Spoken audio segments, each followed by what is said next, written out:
a shag rug trail. I'm looping through the lava lamp, leaving a tail. My whoop's got rhythm, my stick's got soul. I'm the pilot of the party. On a roll, TV remote's a gate, the lamps a dive. I'm flying like it's 7.5. No GPS, no rules, no shame. Just a funky little quad in a soul train frame. Below, we fly that flow. Below, grab that gap. No time to nap. No time to nap. Hit that roll. Funk and control. Funk and control. Bounce that wall. Bounce that all. We fly it all. Funk it all. We fly it all.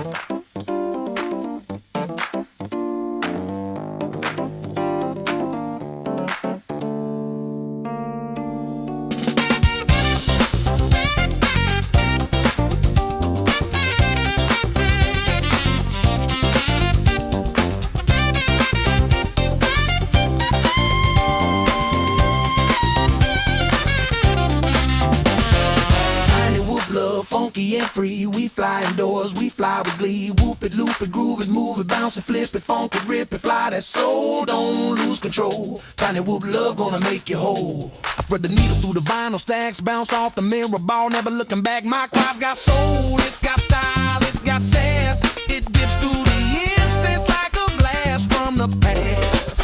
I'm flying figure eights through the lava lamp glow, dodging house plants like a funky pro. My whoop's got rhythm, my stick's got heat. I'm the pilot of the party with the grooviest beat. I loop through the hallway, I dive by the broom. I'm the disco ghost in your living room. I hit that splitter over grandma's chair. She just claps and says, boy, you got flair. I'm flying freestyle with a velvet touch. My quad so smooth it don't need a clutch. From the shag rug to the ceiling fan, I'm the funky little fly with a master plan. The curtains dancing on the breeze, freestyle funk in my living room with ease. Tiny whoop magic bumping every wall. I'm the James Brown of flight, can't stop at all.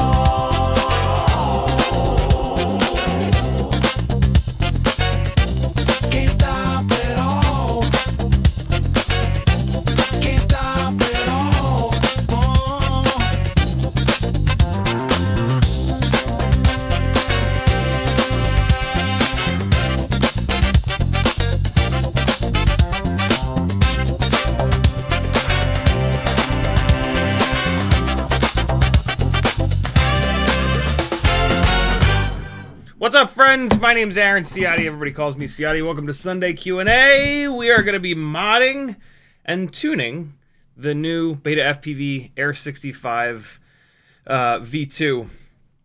We are going to... so I did one mod already. I put an ultralight antenna on it, and it dropped between 0.3 and 0.4 of a gram. The main mod that we're going to do, though, is switch the propellers. You don't really need to mod this thing. It's got more than enough power. This is the middle KV one, the race, on the 0702 30,000 kV motors. They have tons of power. They actually kind of have too much power for me in this small space. So I have them motor limited down to 90%. So yeah, we're going to switch the props out. I've been a little bit suspect of how well balanced these Gemfan 1209s are. And so we're actually going to test that. Brandon's Baked Beans has spent a bunch of time with me over the last couple of years explaining how black box tuning works.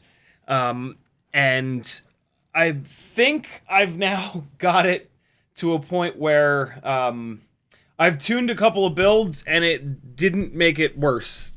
So I think I'm in a place where I can actually tune a fish, which is nice because, you know, fish.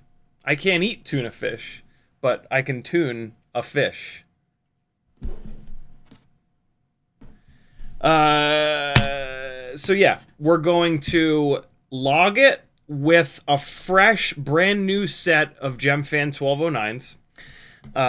And then we are going to swap over to HQ 1.2 by 0.9 by 3s.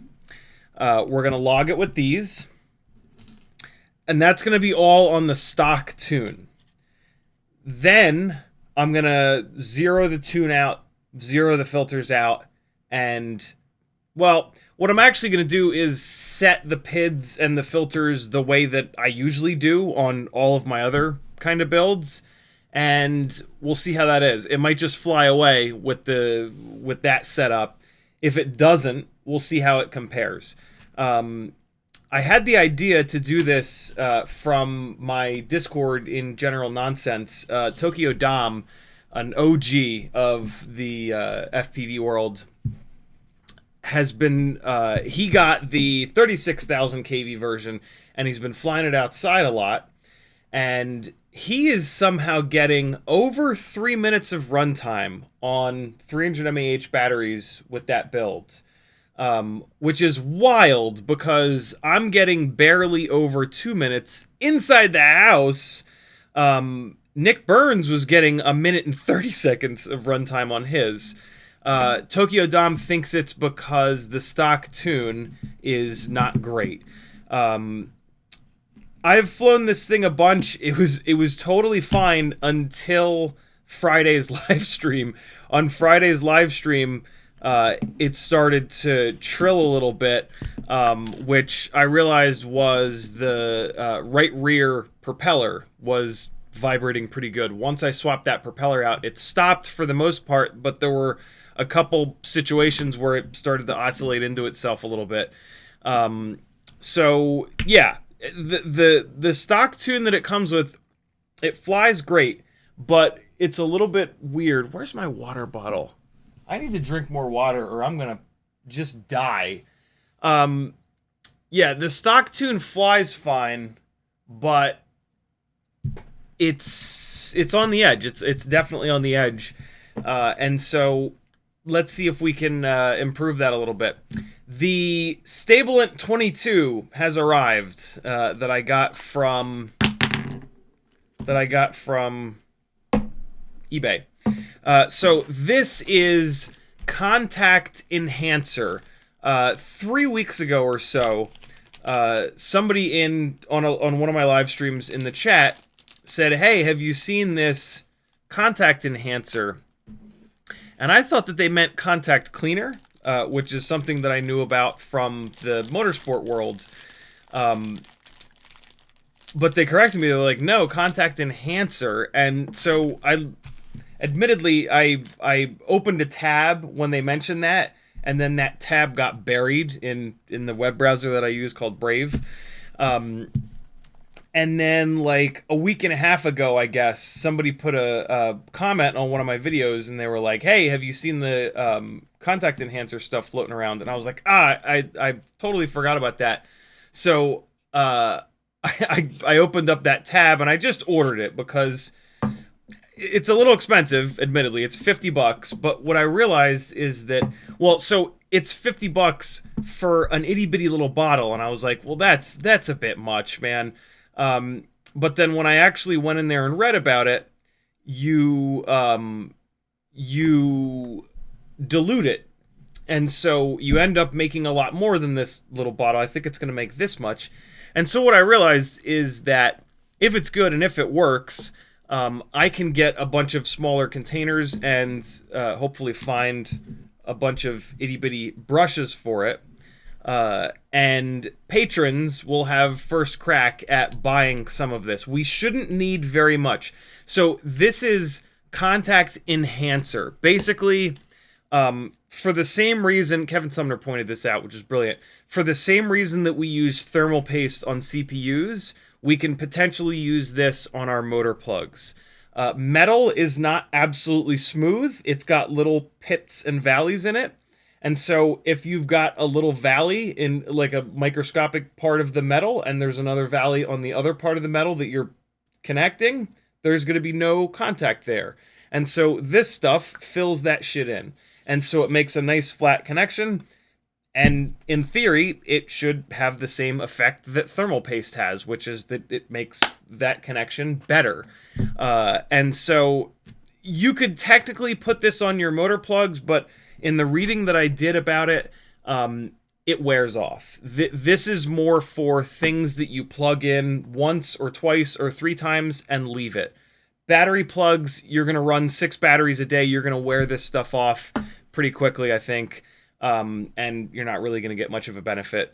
Although, I don't know, maybe like if it's in these little valleys, like in theory, even though you're plugging and unplugging, maybe it would stay in that valley. But like, I don't know. For me, this is for motor plugs. I absolutely love on Tiny Whoops using motor plugs. I find them to be more durable than direct soldering, and it just makes the process of swapping motors, testing motors, a million times easier. Obviously, right? Here's the inside baseball with that though.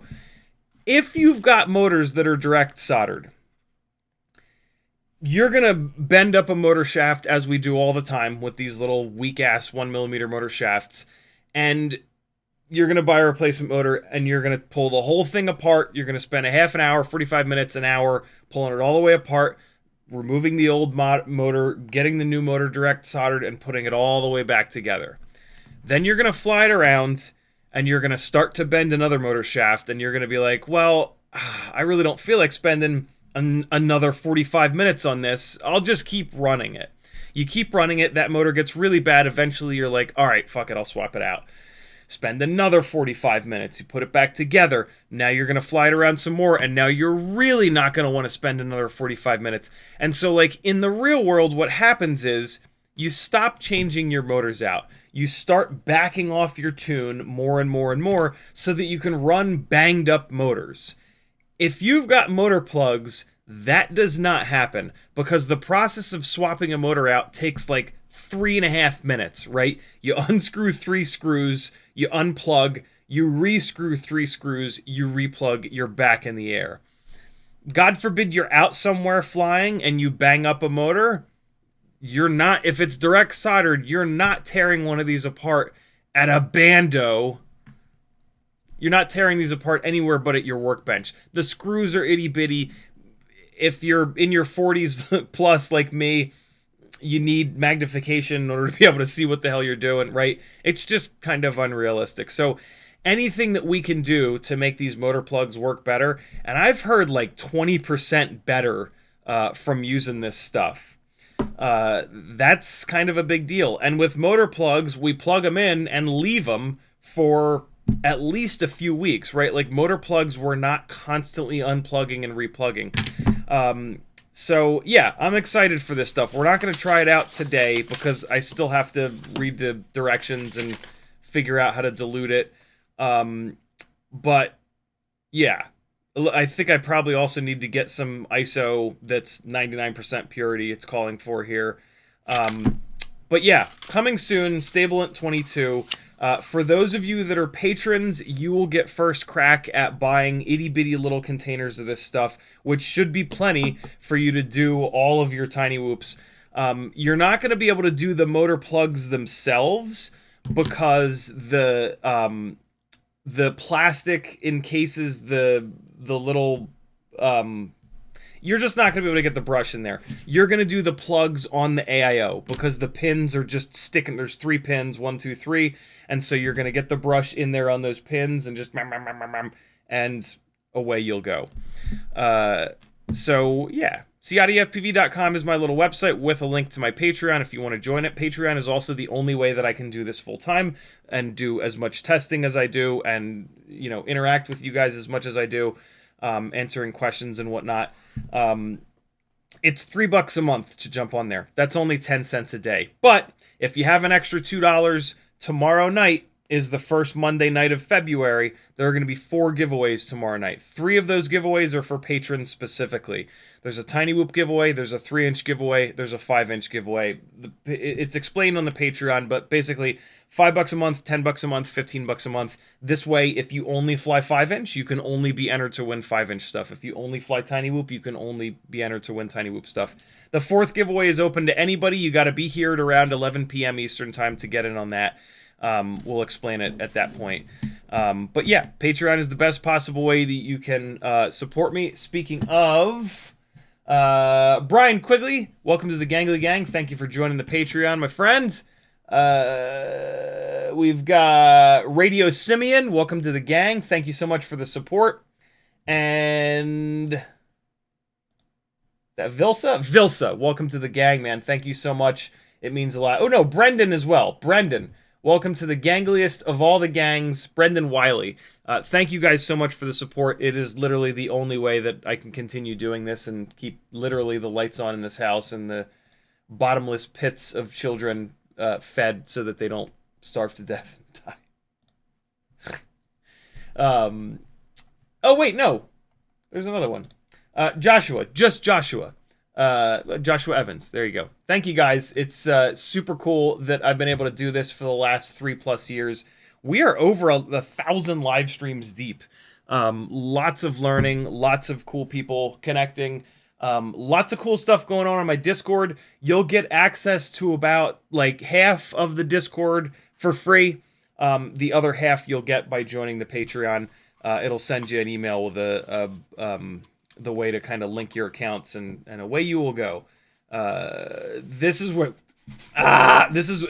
is where we do a lot of our sort of theory crafting and figuring out cool new combos and what stuff sucks and what stuff doesn't. So join us over there. You can also buy some stuff off my Etsy store. There's all kinds of good stuff going on over there. I just put a whole bunch of new stuff up. And I got resupplied on the pin vices, so we were down to like 1 inventory on the pin vices. I've now got like 40 or 50 more. If you don't know what the pin vice is, it is the way that you can hold the 0.99 millimeter and 1.47 millimeter drill bits so that you can drill your propellers out before you put them on your motors. This is the best way that you can not destroy your motors. Typically, on tiny whoop motors, you are the reason that the motor shaft starts to slip on the bell. Basically, what happens is that the motor shaft and the bell here, the motor shaft and the bell are laser welded together from the factory. And so this joint in here is laser welded. Well, that's not strong enough for our big human gorilla hands. And so when we put a propeller on here, if we hold onto the bell and twist the propeller, that is a great way to break that laser weld. Also, if you just push the propeller down or pull the propeller off really hard, that's another really good way to break that laser weld. It's actually very easy to do. And so every single time, not every single time, but like 99% of the time that you've had a motor shaft slip on the bell, it's kind of because of you. A prop puller does help, like the clone popper from Tiny Whoop, or at least the Proptopus, which is a 3D print that you get for free. You get one of these for free every single time you either win one of my giveaways or buy something from my Etsy store. Basically, every time that I ship something out, I throw one of these in. This is a brilliant way to prevent that damage. But if you push a propeller on to one of these too hard, the damage has already been done, and then you're going to do even more damage pulling it off. The propellers, the inner diameter of the propellers is just too small. They do this so that the props don't fly off, but you can fix that. There are certain motors that have a slightly thinner motor shaft. And so the fact that the props have a smaller inner diameter is almost a requirement, because on those motors, you know, if the inner diameter is too big, the prop's not going to stay on the motor. And so you got to drill them out. You need those drill bits. The drill bits are $5 each. The pin vise is 12, maybe 10. I don't know. It supports me, and then you stop ruining your Tiny Whoop motors. If it saves you 2 Tiny Whoop motors, which it absolutely will, it's paid for itself. So just do it and stop screwing around. It's also gonna like prevent you from getting all pissed off and ruining your fingertips trying to get these damn things off. All good things. So yeah, do it, yo. Do it! You know you want to. Turned it into an after school ad. But for drugs instead of against them. Don't do drugs, kids. In the chat, I think that's all I got for you. You can work one-on-one with me on Fiverr if you want to learn a lot really fast.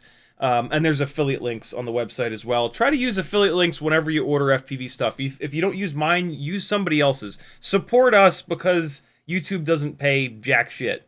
And, you know, you can watch most of our content for free. Pretty much all my content for free. And so, you know, do something. Use the affiliate links. Change your bookmarks to affiliate links, and then you don't have to remember to use them. Or change your URL bar auto-suggest to someone's affiliate links. In the chat, McShaky was first, Matthew Wegner was next, Bat at Drones, Andrew Taylor, Green Thumb, Frank Nicholas, Uriel Uke, 2 different people. Spaceman Spiff, The Announcer Live, Bat at Drones again, Flakadelic, I'm going to call you Ola because I don't know how to pronounce that name and I don't want to ruin it. Penguin, Adam Verby, Break Faded, Ricardo Penders, Burlack, Just on Task, Captain Calgary, Fizz PV, Phil Bradley.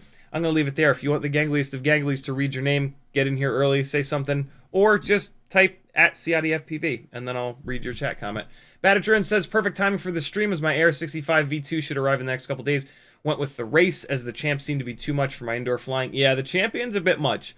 36,000 kV 0702s, and like these are BetaFPV 36,000. These are not Tiny Whoop, Weebly, Happy Model 36,000s.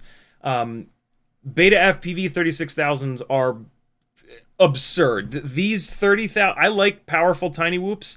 These 30,000s are too much for me. So like the 36,000s, in my opinion, are kind of for outdoor only. I don't really understand flying something this small outside. For me, I want a 1.6 inch propeller build. These are 1.2 inch props. So yeah, I don't necessarily understand those 36,000 kV motors, but I love that they exist because it's awesome for us to have mega powerful motors. We've had low power motors forever and everything in between. So like if somebody has a compelling reason to fly this outside, awesome. I don't. I find that these get hammered too hard by the wind outside because of how light they are. They don't have any throw because of how light they are. And they don't really cover enough ground. Like to go fast outside, you have to like really bury the nose like this, and now you're just staring down at the grass. These are not for me for flying outside. I really like 75 millimeter builds with the 1.6 inch props, ideally on 2S, although we do have some good 1S motors available for these now. To me, these being bigger, heavier, they deal better with the wind. They have more mass for like off-throttle throws and stuff that you do more outside. These are kind of better for the big flying that we do outside, and then these are better for the little, small flying that we do inside. But again, that's just me. You do you, friends. You could technically get those 36,000 kV motors and just motor limit the hell out of them, bring them down to like 80% or even 70%, but like you're going to take an efficiency hit in doing that. So yeah, for me, you always want to try to get the right KV for so that you don't have to motor limit down a lot. I do like motor limiting down a little bit. Like I find that motor limiting 90% or 95% is really nice because then if for some reason you want more RPM, you can get more RPM just by going into the menu, right? If you want to run like a really low pitch propeller to see how that is, or a 2-blade propeller instead of a 3-blade, being able to crank the RPM up is really, really nice. But motor limiting to like 70%, that's a lot. You're going to take a legitimate hit on efficiency doing that. And usually you're not going to want to turn the RPM up that much, right? Like if you're motor limited down 70%, there's not a propeller on Earth that you're going to need to bump up 30% more RPM. Maybe if you then, sure, if you want to then also have it an indoor and an outdoor quad, one quad to rule them all, sure, that might make sense, but I don't know. Just build a 75. They're so much better outside, in my opinion. That's just me, though. You're allowed to have your own opinions. FizzPV says, for the time being, you know, here in cheeseburger country, although it certainly looks like that's going to come to an end soon.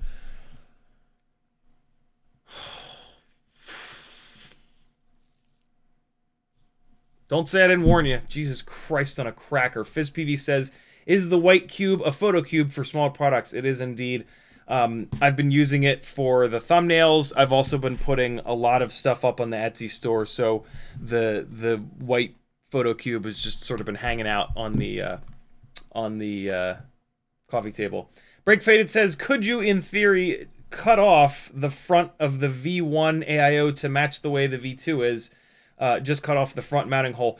Maybe. If there are no traces up there, then yes, you could certainly do that. If you were going to do that, I would not cut the whole... So the front is going to look like this, or it might be enclosed, but it's going to roughly look like this, and then this is the rest of the AIO. I would not cut it all the way back here, because the farther back you cut it, the more chance that you're going to hit a trace and ruin the board. I would like just maybe start by just breaking like the legs off. Like just break the legs off so that there's still a little bit of a pocket, because there's probably not traces up here. And then don't run the grommet and see how it does, just like this. If that doesn't work, you can try cutting a little bit more off, but you got to be really careful. I don't remember if the V1 is fully enclosed like this, or if it's like that where the grommets go in there. If it's fully enclosed, that's super sketchy, because they could very well have a trace running all the way around. So yeah, if you're gonna do that, it's risky business, but it should work. There's not a great reason to run traces up and around, unless they're just trying to get absolutely as much copper as possible on the ground plane. But yeah, maybe is the answer.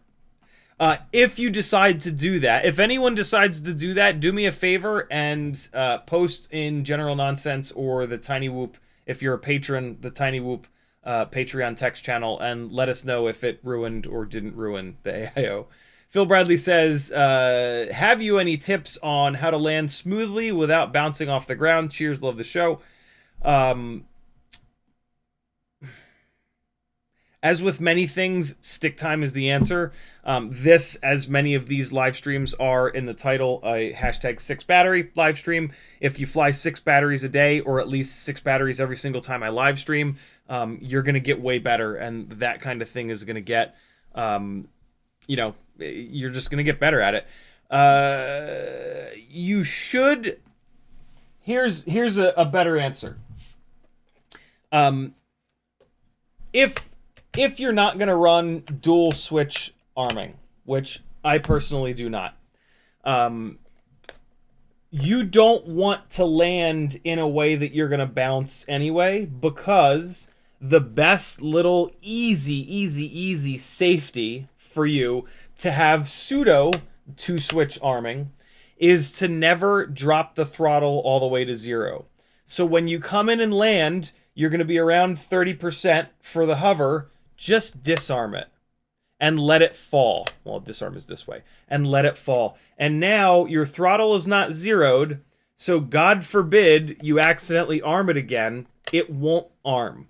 And so the bouncing problem goes completely away, because you're going to come in low and it's just going to drop down and it's going to be totally fine. And so now you build an 8-inch rig that'll chop your fucking head off, and you're already in the habit of never lowering the throttle to 0, and you always have a little bit of a pre-arm here.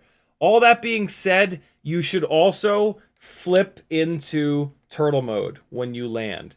Get in the habit of doing that. Now you've got 2 layers of security every single time you land. You've got it in turtle mode, and you've got it not zeroed out on the throttle, and it's going to build a really good habit so that you don't practically chop the outside of your pinky off with your 2510 motored 7-inch death machine. Go back 6 months of live streams to get the inside baseball on that. I've never run specifically dual switch arming, because, well, I have run it before, and what I found is that it made disarming and rearming in midair take a little bit extra thought and a little bit extra time. And for me, my thought process has always been prevent the crash rather than be safe during the crash. So if I can disarm and rearm and not slam the thing into the ground or into a crowd of people if I'm working, or into a car if I'm working, right? That's always a lot better of a situation than it slamming into the crowd, but with the propellers not spinning, right? So yeah, there are plenty of things that you can do to give yourself a dual switch arming setup, but not actually have to do it every single time. Those are the two easiest and best ways. And if you build that habit with tiny whoops, it's just there. It's ingrained in your brain. You flip into turtle mode, you never zero the throttle, you don't have to worry about it bouncing when you land. There's the reason why these things bounce on the ground is because they don't understand the ground. The error correction loop, the PID loop, only understands the air. When it hits the ground, it sees the ground as error, and it tries to fix that error by coming up it back into the air. There's no way to, like, there probably is, but it's not easy to make the PID loop understand the ground, right? And so they're always going to bounce a little bit. It's just sort of, you want that. If they're not bouncing, then your PID loop is either not working or it's not aggressive enough, so it just sort of is what it is. Good question though. Tanky says, I mentioned that here on the stream. Hopefully it works for $50. Thank you for that, Tanky. I really do appreciate it. I wish when you mentioned it, that tab hadn't got buried and we'd probably already be using it. But, you know, alas, better late than never. Uriel says, be careful for unwanted contact if smooching the stuff around. Yeah, I'm going to look for I've seen before, it looks like a toothpick, but then at the very end, it's plastic, but it's super fine, super sharp. And then on the end of it, there's an itty bitty little round, like fuzzy ball. And it's just super small. I'm going to try to find like 100 pack of those. The brushes that this thing came with are kind of big, and it's going to get all over the damn place. And so, yeah, I'm going to look for these little tiny, I don't know where I've seen them in the past. It's been like a couple of years, but I remember seeing these tiny little plastic things with these just microscopic little fuzz balls on the end of them. That I think would be perfect. We can just get a little bit on there and just rub it on the inside and the outside of each one of those 3 contacts, and we're good to go. Because, like, I don't know what effect it's going to have on plastic. I assume that it's safe on plastic because they use this thing in the world of connectors, and connectors are usually made of plastic. But, like, also, it's so expensive, right? It's so expensive that we don't want to be, like, slathering all over those motor plugs. So, yeah, I'm going to try to figure out the best way to accurately apply it. Render says, I've definitely swapped soldered motors in the fields. The JL O-tip is gold. You are braver than I am, my friend. Striker says, high key, very tempted, using the language of the youth.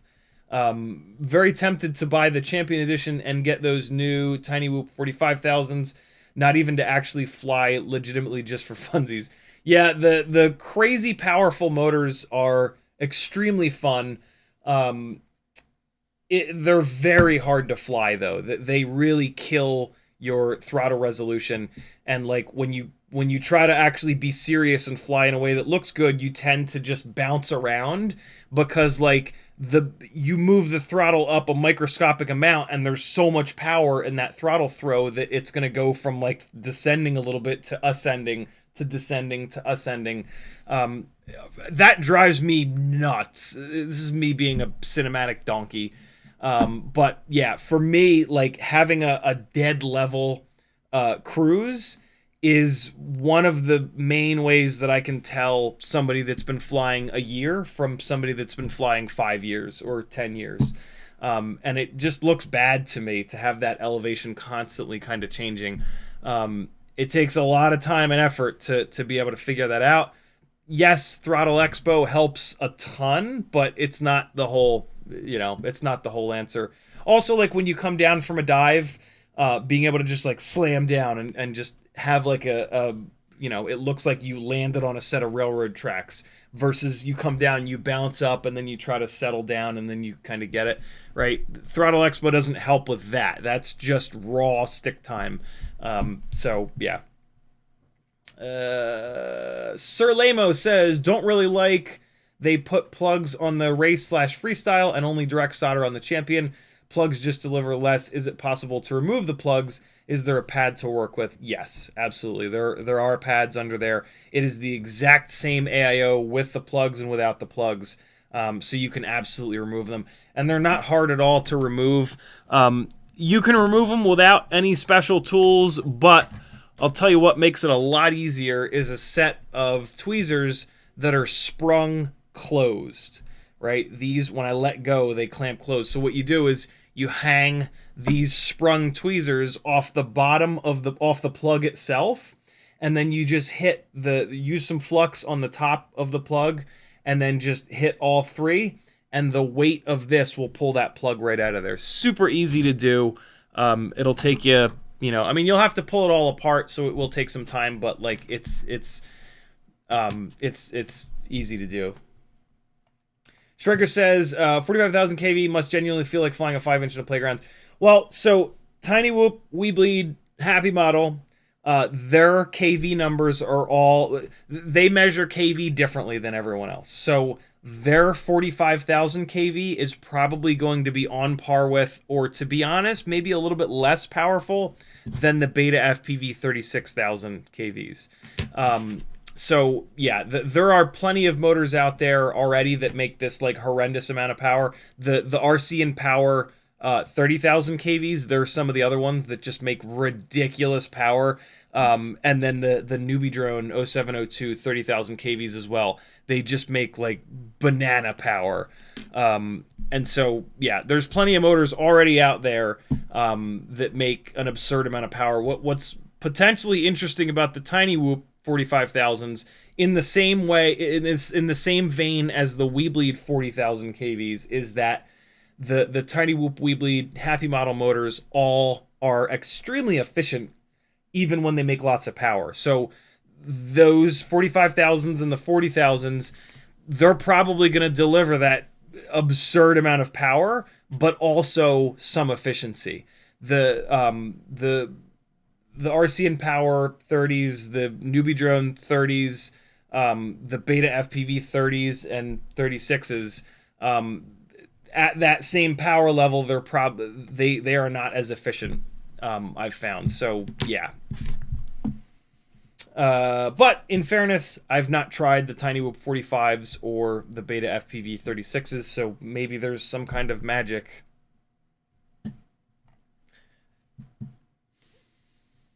Ola says, Ola is perfect. Sweet. Moss1 says, what's up, buddy, and everyone, happy Sunday. Striker also says, I'm actually curious what you think. What would feel more powerful, Beta 36 or Tiny Whoop 45K? We actually just talked about that. Ola says, in Friday's stream, swapping one prop, and you said you put on a 1209. Are the original props not 1207? If so, is it noticeable? Sorry, I meant to say 1207. Unfortunately, GemFan did not stamp the number of the propeller onto these, and they're brand new. So because of those two things, more than once, I will call them 1209s by accident. The GemFan 1209 is not a propeller that you want to run. It is way too heavy, and it's not a good prop. The good Tiny Whoop props are the GemFan 1207s, the GemFan 1219s, and then the HQ ultralights, the 1.2 by 0.9 by 3s, the new 1.2 by 1.0 by 3s, the 31 millimeter HQ ultralights, which are actually a 1.2 by 1.1 by 3. So now HQ has 0.9 pitch, 1.0 pitch, and 1.1 pitch. Kind of insane, but hey. And the biblades. HQ also makes a 1.2 by 1.2 by 2 biblade. Those 5 are the only propellers that you should be running on a Tiny Whoop. The newbie drone Azzies are too fragile. The older gem fans are just older. The older HQs are just old too. Like propellers get a lot better over time, and so like the older propellers that are not those five, they make thrust, but they're too heavy. They're not efficient. They don't have. They're just nowhere near as good. The props make the biggest difference in flight performance, and so picking the right prop is the most important thing that you can do. At the moment, the HQ ultralights are still my favorites. The Gemfan 1219s are fun because they're really pitchy, and they make mega power, but they're a little heavy. And then these new Gemfans, the 1207s, are nice and lightweight, but they're fragile. I cannot get these propellers off of motors without ruining them. Just like the Newbie Drone Azzies, the blades just bend up. The connection point between the blade and the hub is very thin. And when they bend, you can never get them perfectly straight again. They will always vibrate. And so, yeah, if you're gentle and careful when you put these 1207s on, they're awesome when they're on here. But they're not going to be as durable after a whole bunch of crashes as the HQ ultralights.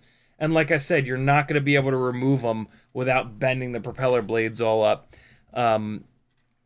I guess unless you have like, if you have a clone popper, you'll probably be fine. But like the propeller blades are going to bend up during crashes worse than the HQ ultralights. And so, yeah, they're light, they're low pitch, they fly great, but they're just a little bit too fragile. The HQ ultralights are more durable between the hub and the propeller.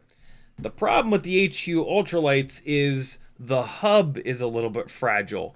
And so drilling these things out is really important because the hub cracks. When the motor shaft is a little bit too big and the inner diameter of the prop is a little bit too small, when you put that thing on there, that hub is in tension the whole time.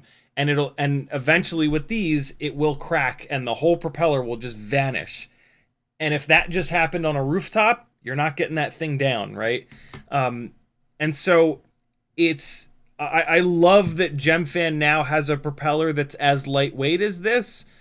I just wish that they beefed up that connection point between their hub, which doesn't explode like the HQ hub, and the blade, because that would be the perfect propeller. The Gemfan hub with the HQ hub to blade part, area, section, whatever, that would be the dream prop. So maybe somebody will make that. But at the moment, I find these HQ ultralights to be more durable than the Gemfan 1207s. Tiny Whoop props are cheap. You know, drill them out, swap them more often, and you'll be fine. I don't know. I'm an ultra cheap bastard, and I try to, and I don't like wasting time doing the same repairs over and over and over again. So I look for stuff that's really durable, and so I can just fly and not be repairing stuff all the time. Thank you for catching me on that, Ola.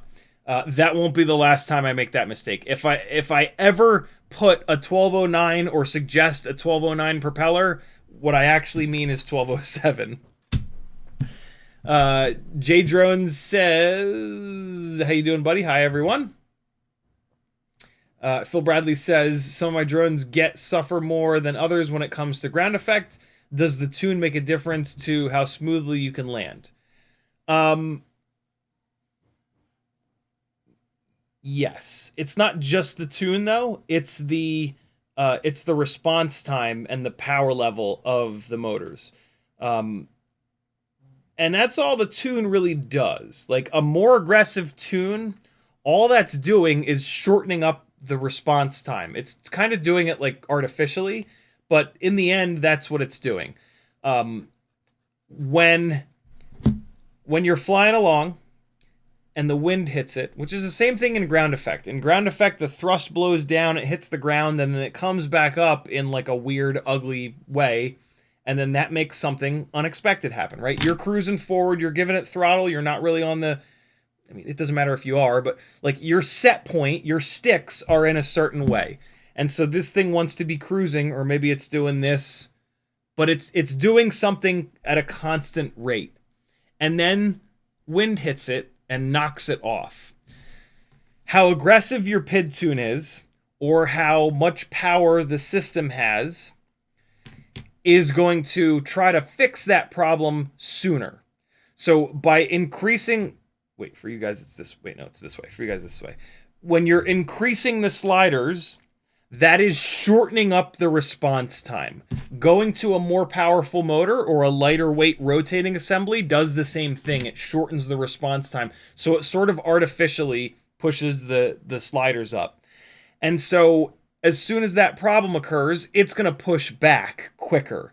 And so with a more aggressive tune, with a more aggressive powertrain, that situation is going to be, it's kind of more nervous. And so when it gets a little bit of that ground effect, it's going to like try to fix it right away. Whereas with less response time, it's not going to have, it's going to start to spin up, but it's not going to like continue to spin up. So that's typically what you're seeing in that sort of scenario. But again, don't land smoothly. Get it as low as you can with the throttle at cruising throttle and just turn and disarm it. Get in the practice of that. Never zero the throttle out on landings, and then you will have a secondary switch arm that'll serve you well when you fly a death machine someday. J Drone says, I think the guy who has experienced bounce during landing would also benefit using air mode on a switch. Yeah, technically you could do that. It's not hard to set that up. Put it up here, put it on this momentary switch. That's the best thing to do. The problem with having air mode on a switch like this is that you turn air mode off and then you forget that you've turned it off. And then you're flying your next battery and you're like, man, this thing flies weird. Why is it flying so weird? And then like 3 or 4 more batteries go by and you're like, man, when I get home, I'm going to have to figure this shit out.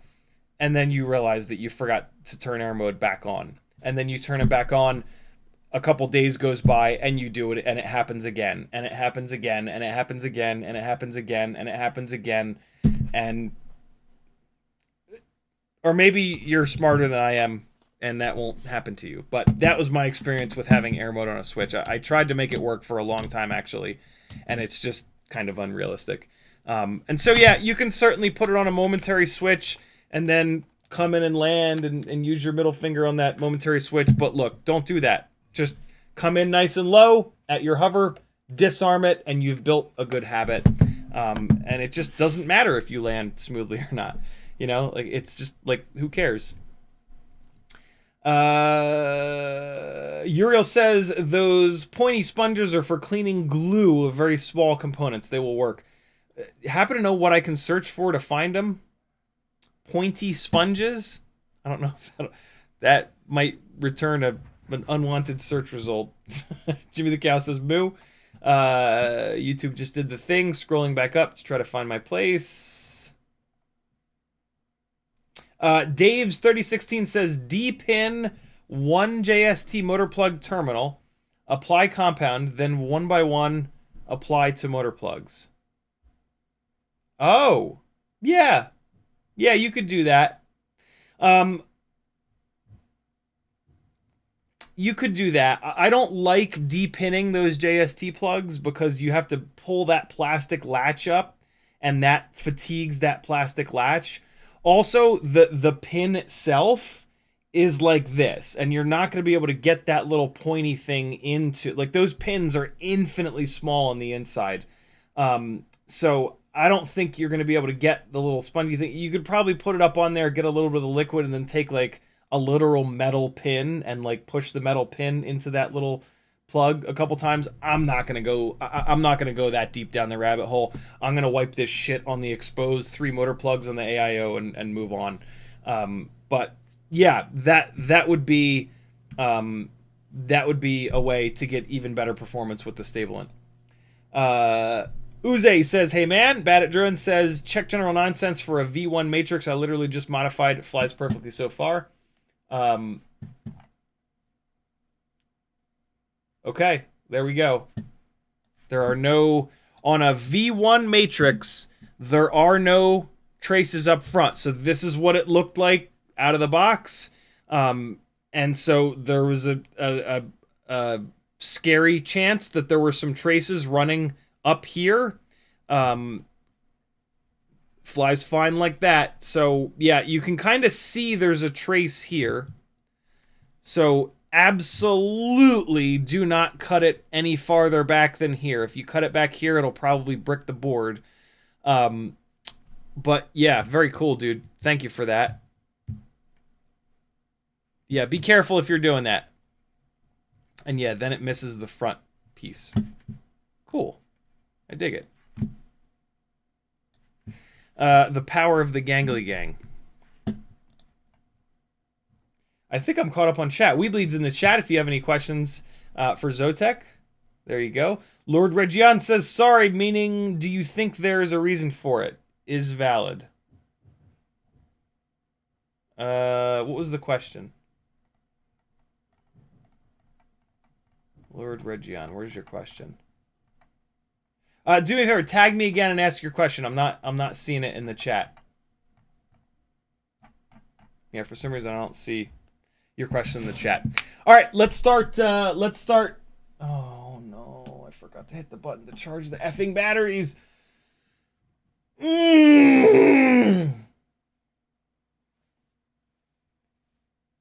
my god, it's 3:50 already.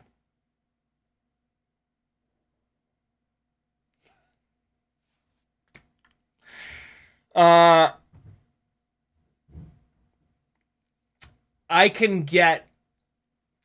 really wanted to get an RPM comparison of the GemFan 1207s versus the HQ 1.2 by 0.9 by 3s, but that ain't gonna happen. The battery that's the most charged is at 3.98, and that's just not gonna be enough. So we're not gonna get that RPM comparison, but I can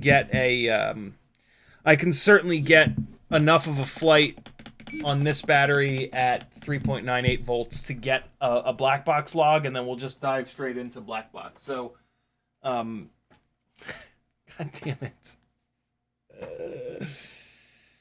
Oh, what a fart bag bastard I am. Uriel says, static model builders shop. What's that mean? FPV says, I just used your affiliate link for Weebleed. Thank you, brother. He says, actually remembered for once.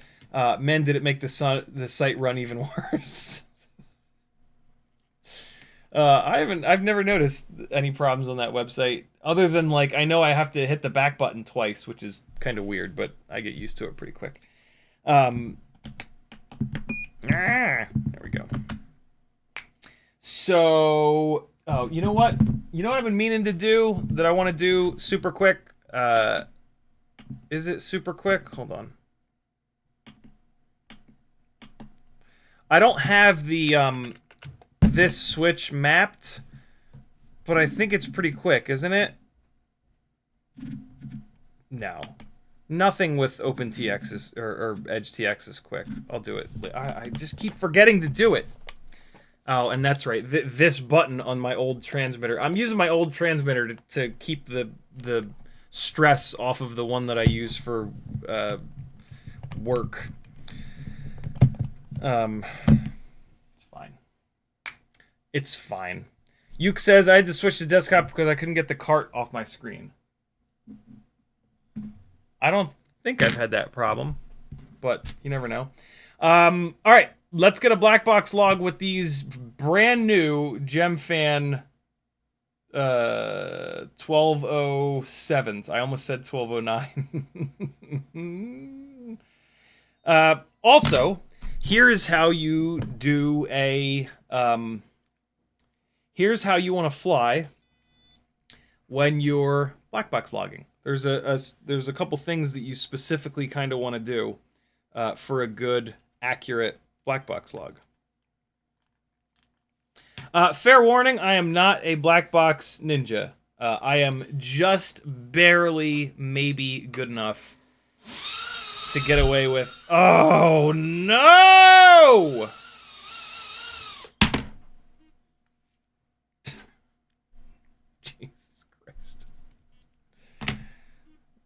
well, hold on. There's a 300 mAh battery on here. Maybe that has enough. That will not sag as much as this one.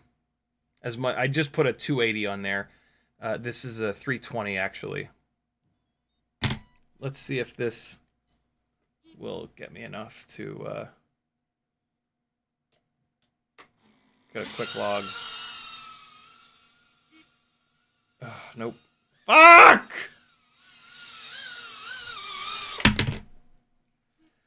Oh, what a dunce. What an absolute dunce. Oh, man. All right, hold on. I got a stack of batteries here. Let's see if any of these are charged enough.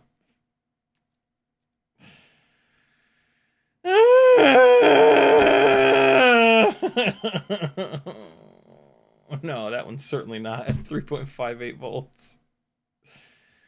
Oh boy! Hold on. Let me turn the discharge rate up on the charge rate up on this to 0.9 amps.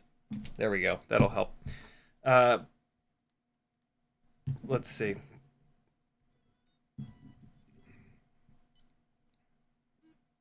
Ooh, 3.98. That one's maybe got enough jam. Let's test a couple more. Hold on. It is absolutely astounding how much these little batteries sag as soon as you arm the quad. Sir Lamo, Kelvin Knudsen made that for me. I think Spider Sugar has a video on how to do it. It's not super hard. Apparently it's not also super easy, so. But yeah. Kevin very kindly did that. It's the coolest thing I've ever seen. Alright, let's see if I can get a... What? This one said... Didn't it say... What? How did I get these batteries mixed up? Didn't one of these say like 4 volts when I plugged it in?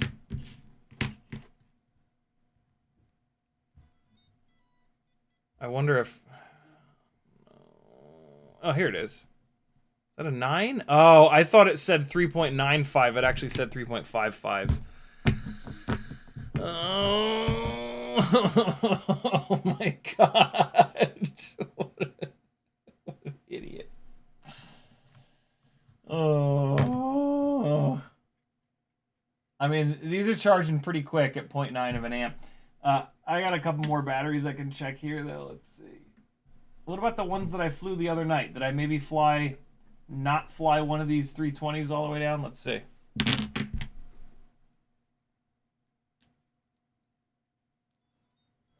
Come on, baby.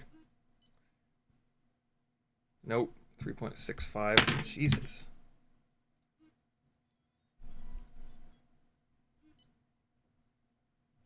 Oh! Is that a 6 or an 8? Are you a 6 or are you an 8? What are you? That's a 6. Damn it.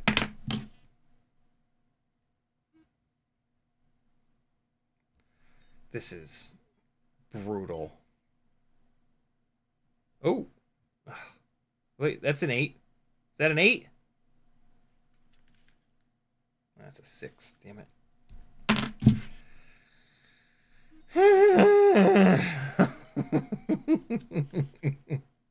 Oh, it's a 6 as well. No. Moss, we got that. Tanky says Quad 66 did mullet propping as whoop. He did. I did it as well. It doesn't do anything better. It sounds funky because the rears are spinning at a different RPM than the front. So if you want to make your tiny whoop sound weird, you can do the mullet propping thing, which is basically just different props on the rear than on the front, like bi-blades on the rear, tri-blades on the front, or vice versa. But yeah, it's not going to perform any better that way. It is a good example of how the PID loop just figures shit out. Like, it is a really cool example of how you can run like different motors, you can run different props, and the PID loop, which operates at like 4,000 cycles per second, will just figure it out. So I mean, that's pretty cool. But yeah, no performance improvement. Ooh, 3.76. That might be enough. Let's try that one. Let me check these two extras. Ooh, another one. 3.74. Come on. Nope, that ain't the one. All right, we got two candidates. Let's try these two guys. Actually, I'm going to try just this one, and then I'm going to pull one of those other batteries off the charger, because I think one of them might have enough jam in them. Just to get us a quick log. For the record, you want to do logs with a full battery, because you're going to get a little bit more voltage with a full battery. Nah, this ain't enough.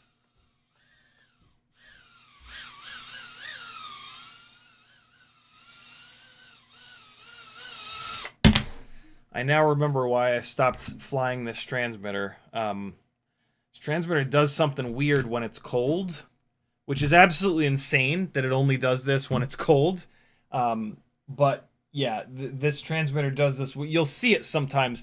The quad will like sit, and then it'll on yaw, it'll like jerk into the yaw. I'm already pushing yaw, and then it's like catching up. There's something not right with this transmitter.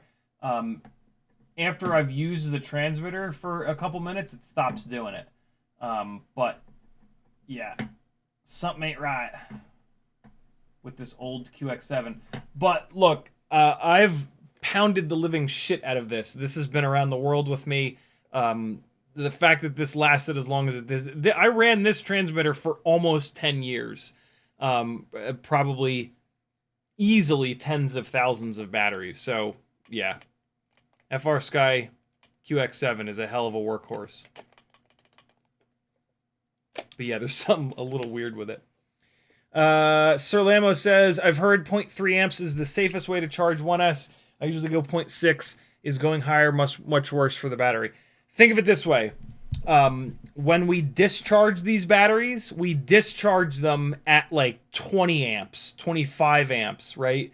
So charging at 0.6 or even 0.9, it doesn't really matter. Yeah, sure. It's heat. Heat is what hurts batteries. Heat and too low of a voltage. And so, sure, charging at 0.3 is going to put a little bit less heat into the battery than 0.6, but it's negligible. So you can charge 0.6, even 0.9 all day. And compared to the amount of abuse that these things get on the discharge, it makes very little to no difference. The 300 mAh battery is now at 4.11. I bet you that's enough.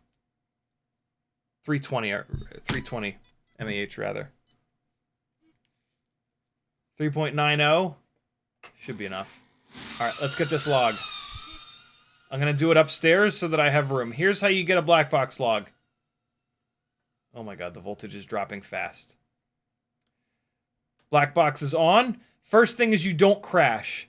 You get some straightforward flight at different throttle openings, and then you're going to do a right roll, left roll, back flip. Ooh, don't hit anything. Front flip.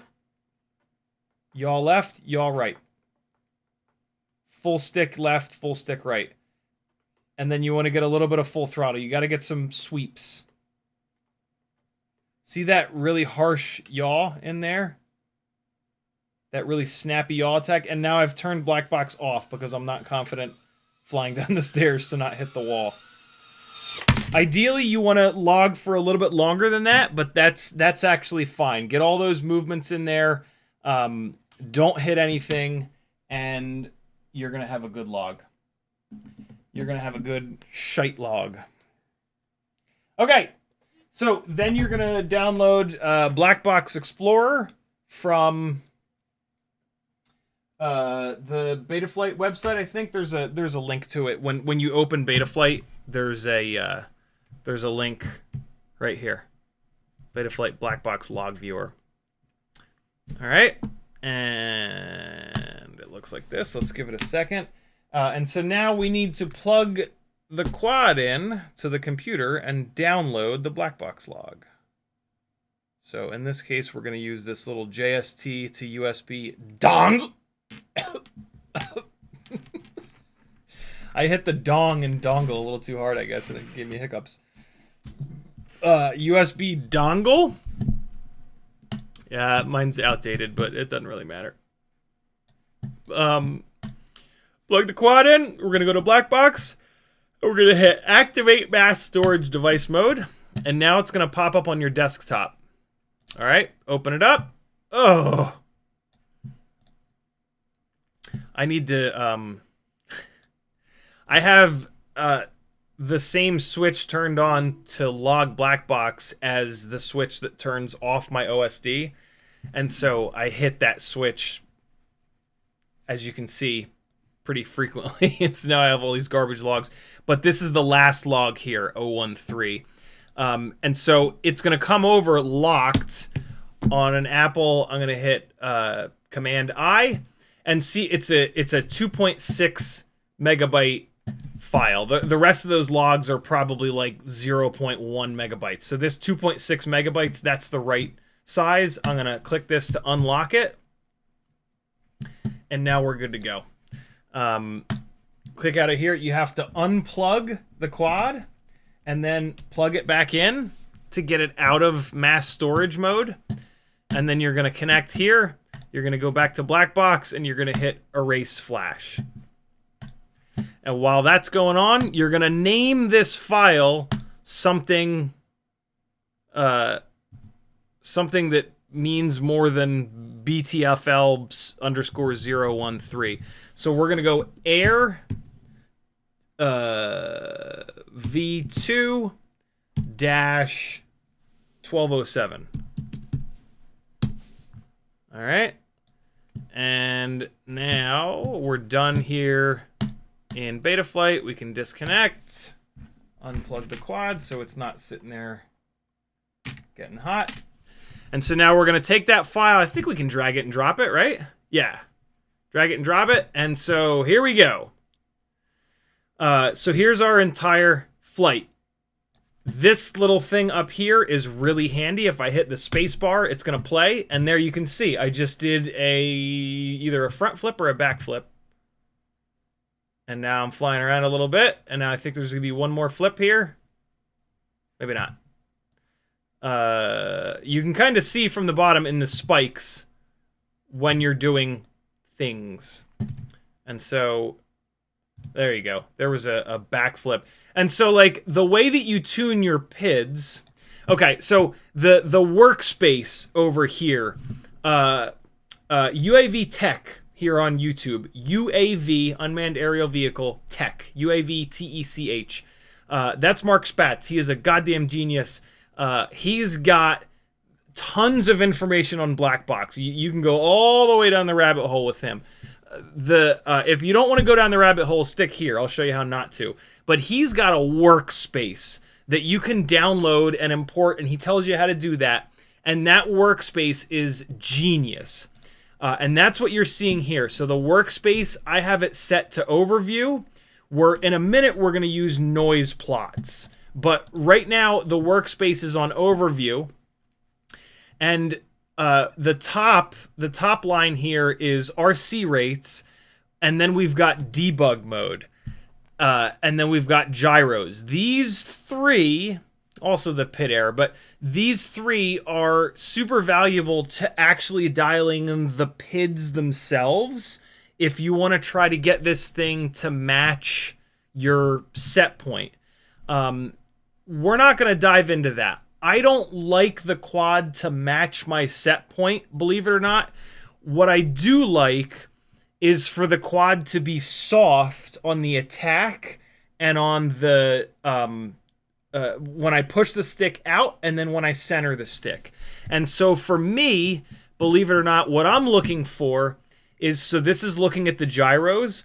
I want to see this be a nice soft not sharp. I don't want this to be sharp. When this is sharp, it makes it look very robotic. And then here's the return back to 0. And so for me, PID tuning actually looks like this, so that it attacks the movement slowly and gently, and then it recovers back to a static state nice and slow. This is so that the flight footage looks good. I don't like the way it looks when the flight footage is real jerky and robotic. I think that looks awful. When I tune like this, though, it doesn't, like, it's a little bit less reactive. It feels like there's more latency there. There actually isn't more latency. It just kind of feels like it. But yeah, we're not going to get into that. What we're going to talk about is the noise plots. And so I'm going to go to the noise plot workspace here. I really don't care about what's happening here per se. What I care about is the waterfall. And to get to the waterfall, it's up here. So by default, the overlay here gives you this craft, which is super cool to watch. And then the stick display, which is over here. By default, it doesn't give you the analyzer display. So we're going to click this to turn it on. And now this is going to be in the bottom left. And so it's now here in the bottom left. We're going to click zoom to bring it full screen. All right. And so now we're going to take a look at roll separate from pitch. The yaw axis does not have enough authority. You don't really need to ever look at the yaw axis. If you do look at it, it's, well, usually it looks pretty quiet. Why is it so? Oh, there we go. Yeah, you don't really care about the yaw axis. It's the pitch axis and the roll axis that we care about. And so what we're going to do is we're going to click on the gyro scaled. This is the raw gyro signal here. This gyro roll has been put through the filters. And so, and you can pretty easily see that if I click gyro scaled roll and then I click the next one, everything comes down because this has been through the filters. So this is kind of cool because we can see that our filters are working here. But what we're worried about, the big thing that we look at a lot of the time, is the gyro scaled. You also, in the black box, in Betaflight, under the black box tab, you want to make sure that gyro scaled is turned on there. There's a drop down. There's only one drop down there. Make sure gyro scaled is the one that's selected, and you'll be good to go. So first and foremost, we've got gyro scaled roll, and now we've got gyro scaled pitch. If we click between them, we can see how noisy this thing is on the roll axis versus on the pitch axis.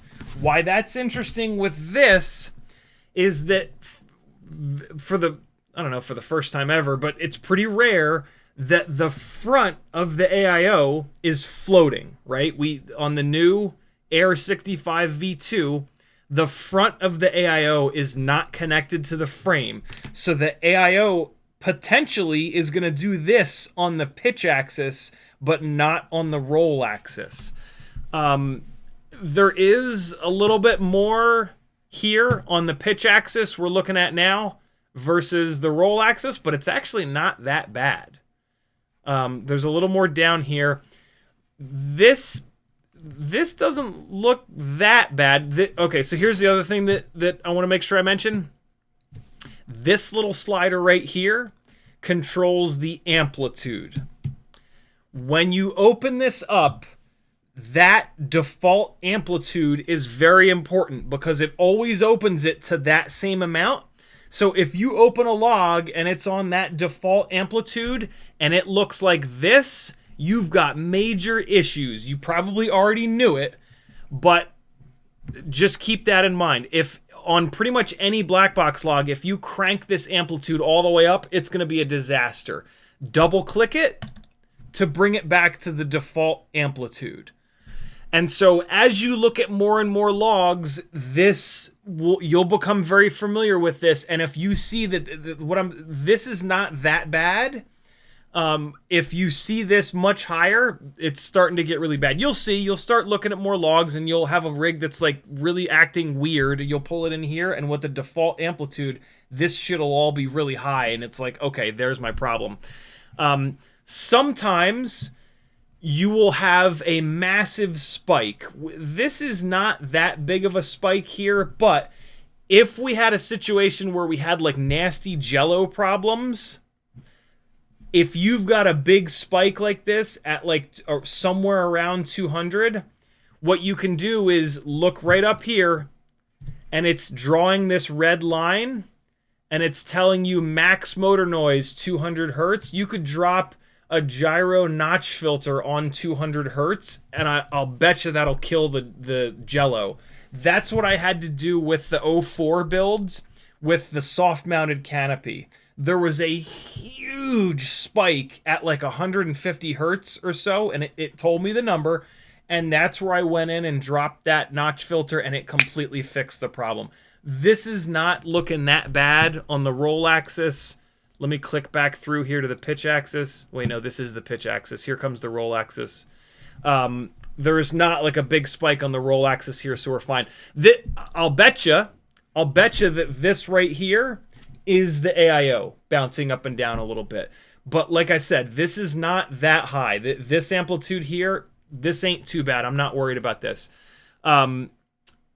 Here's the other... How do I get to the waterfall? Shit, hold on.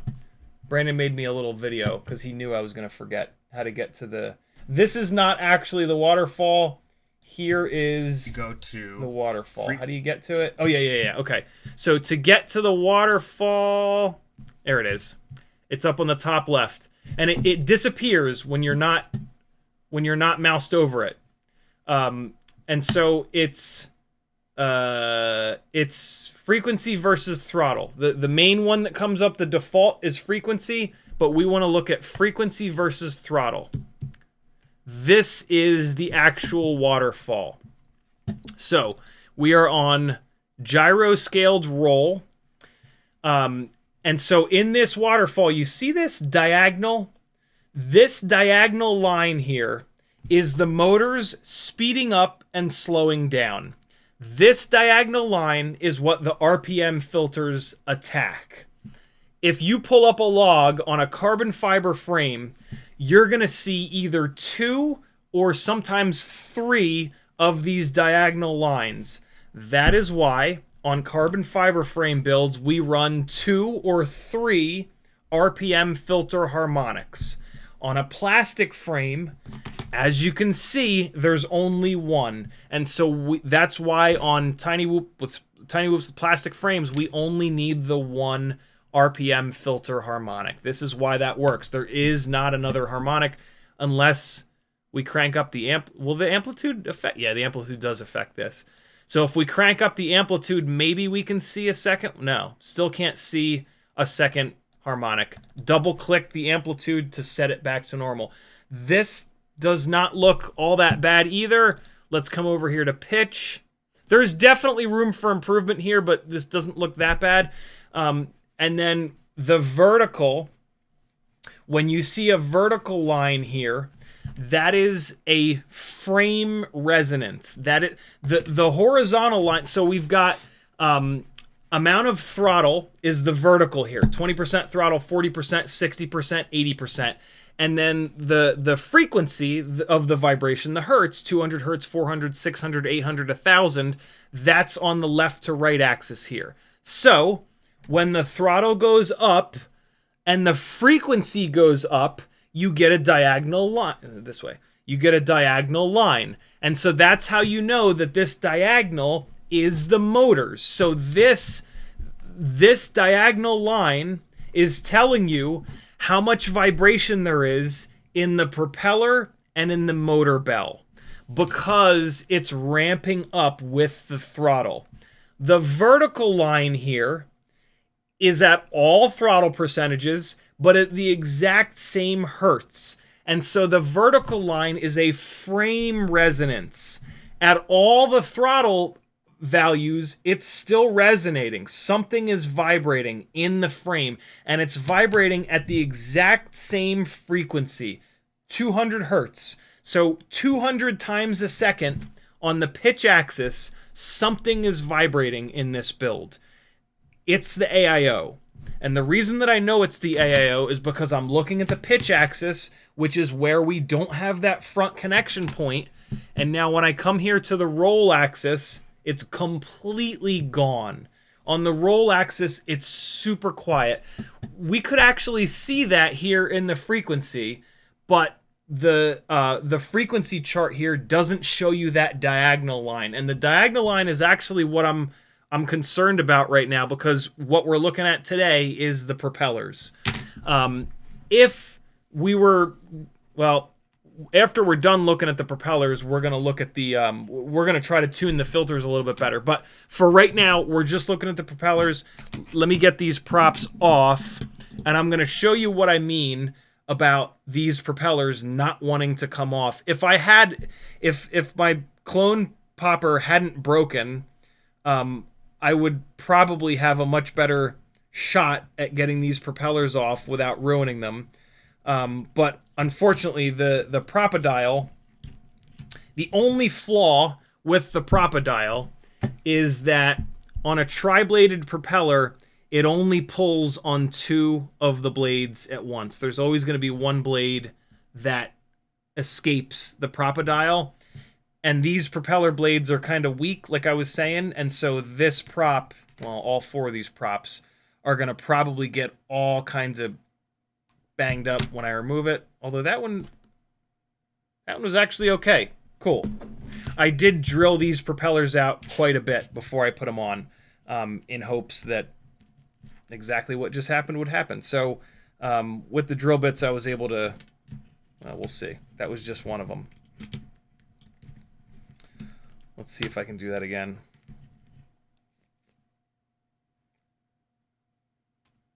Do not twist when you're pulling propellers off. That is how you break that laser weld. I think this one came off fine too. The previous set of the 1207s fit pretty good. They're a little bit too tight. The previous set of these that I put on, I did not drill out. And then on this quad, they came with the white ones from BetaFPV, and BetaFPV is certainly not drilling them out.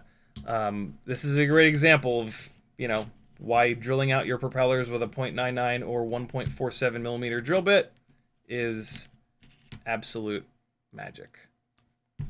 Yeah, these are coming off just fine. Cool. So if you drill the 1207s out, it is possible to remove them without wrecking them. But they are going to get banged up when you fly them, because again, the area between the propeller blade and the hub is just a little bit weaker than I would like. If it were stronger, though, they would be a heavier propeller. So, you know, it's always a back and forth between lightweight and durability. It is very rare. See, this one's going to get ruined. I'm having to really pull on this one. Yeah, see, this prop just got ruined. So at this point, I can just yank it off with my fingers. And so this is what happens. The one blade is drastically bent upwards. Sure, I can sit here and bend this blade back down, but I'm never going to get it quite right. And when it's not quite right, it makes a bunch of vibrations. And so this is just going to get thrown away. But 3 out of 4 ain't bad. So now we're going to go to a fresh set drilled out of the HQ 1.2 by 0.9 by 3. These are my favorite propellers. They have a really nice mix of durability and lightweight. They are also incredibly well balanced. I find these to be better balanced than the 1207s, and I hope in a second the black box log is going to show that. And then we can dive into, ooh, it's only 4:25. Yeah, we actually have time. Cool. And then we can dive into making the filter tune a little bit better. I am going to show you how the first thing I'm going to do is drop a gyro notch filter on there. Notch filters are kind of like an old school tuning method, but they absolutely work, and they usually work really well. And I'm going to show you that, and it might actually help this thing out quite a bit. Hey, the batteries are done. Cool. So Propeller change, nothing else. Haven't touched anything else. We ran it on a 280, so we're going to run it on a 280 again. That is kind of important because the cruising throttle is going to be dependent upon the weight. And so if you go to a lighter or heavier battery, you're going to be cruising at a different throttle amount. So like if you run a heavy battery, you could potentially have like a weird oscillation when you're cruising, but then when you run a lighter battery, it goes away. And so whatever battery you want to run, whatever your main battery is for that rig, that's the one that you want to tune it on. All right, same kind of deal. We're going to do the same exact flight to get the log. Transmitter is acting a little bit weird. And all right, black box is on. So we're going to get a couple throttle sweeps. And then we are going to roll sideways. And you want to snap this back to 0 sharp. That's more for PID tuning, but just do this every single time. This is just how you do a black box flight. And then a bunch more throttle ramps. And we're going to cruise around a little bit. All right, black box off. Hey. Whew, this transmitter is rough. That snap on yaw is unexpected. What's happening is I'm pushing into yaw and it's not giving me anything, and then it's giving me something. So like there's something going on inside this transmitter. It could just be the gimbal, actually. But like this transmitter's been sitting on the shelf for like 6 months since I set up the other one. I think this transmitter is also only on OpenTX. The carbon fiber, fake carbon fiber one is on EdgeTX. But again, I'm just trying to keep the hours off of that, and like, you know, when I'm flying on the stream, it is what it is. I'm usually flying like an idiot anyway. All right, let me get this back onto the charger. So now we're gonna do the same thing. Plug the quad into Betaflight. Turn the damn goggles off. By the way, the mod that I did on this thing was to go to a super lightweight antenna. I pulled off the antenna that it comes with. You could absolutely just take this antenna, very carefully cut this shrink wrap off here, remove this little O-ring, and then there's a silver ground plane in here. You take your soldering iron, you touch it to the top of the silver ground plane where there's a little bit of solder, and then you can pull that silver ground plane off. Use that same trick. Take a set of tweezers that are spring closed, spring them closed on that metal thing, hold it like this, and just touch the soldering iron, and that ground plane will fall off. Now you've got an ultra lightweight antenna. It doesn't work as well, but for tiny whooping inside the house, it's pretty fine. Come back into Betaflight, black box, activate mass storage mode, and now you're going to see what it normally looks like when you haven't armed and disarmed a million times, or turned black box off and on a million times. So here we go. We've got 001. That was the only file since I erased it a minute ago, right? So we're going to pull that on the desktop. It's done. Right click, get info, unlock it. Here, we're going to unplug the quad, replug the quad, back into Betaflight, black box, erase flash. While that's going, we're going to name this file. We're going to call it AirV2-120903. Okay. We're organized. Black box is deleted. Unplug the quad. And so now we're going to compare the logs. This is the existing log. All I really care about is that diagonal line, because the diagonal line is what the rotating assembly is doing. All right. So we are on roll here. Hold on. Let me make some space here. Logs.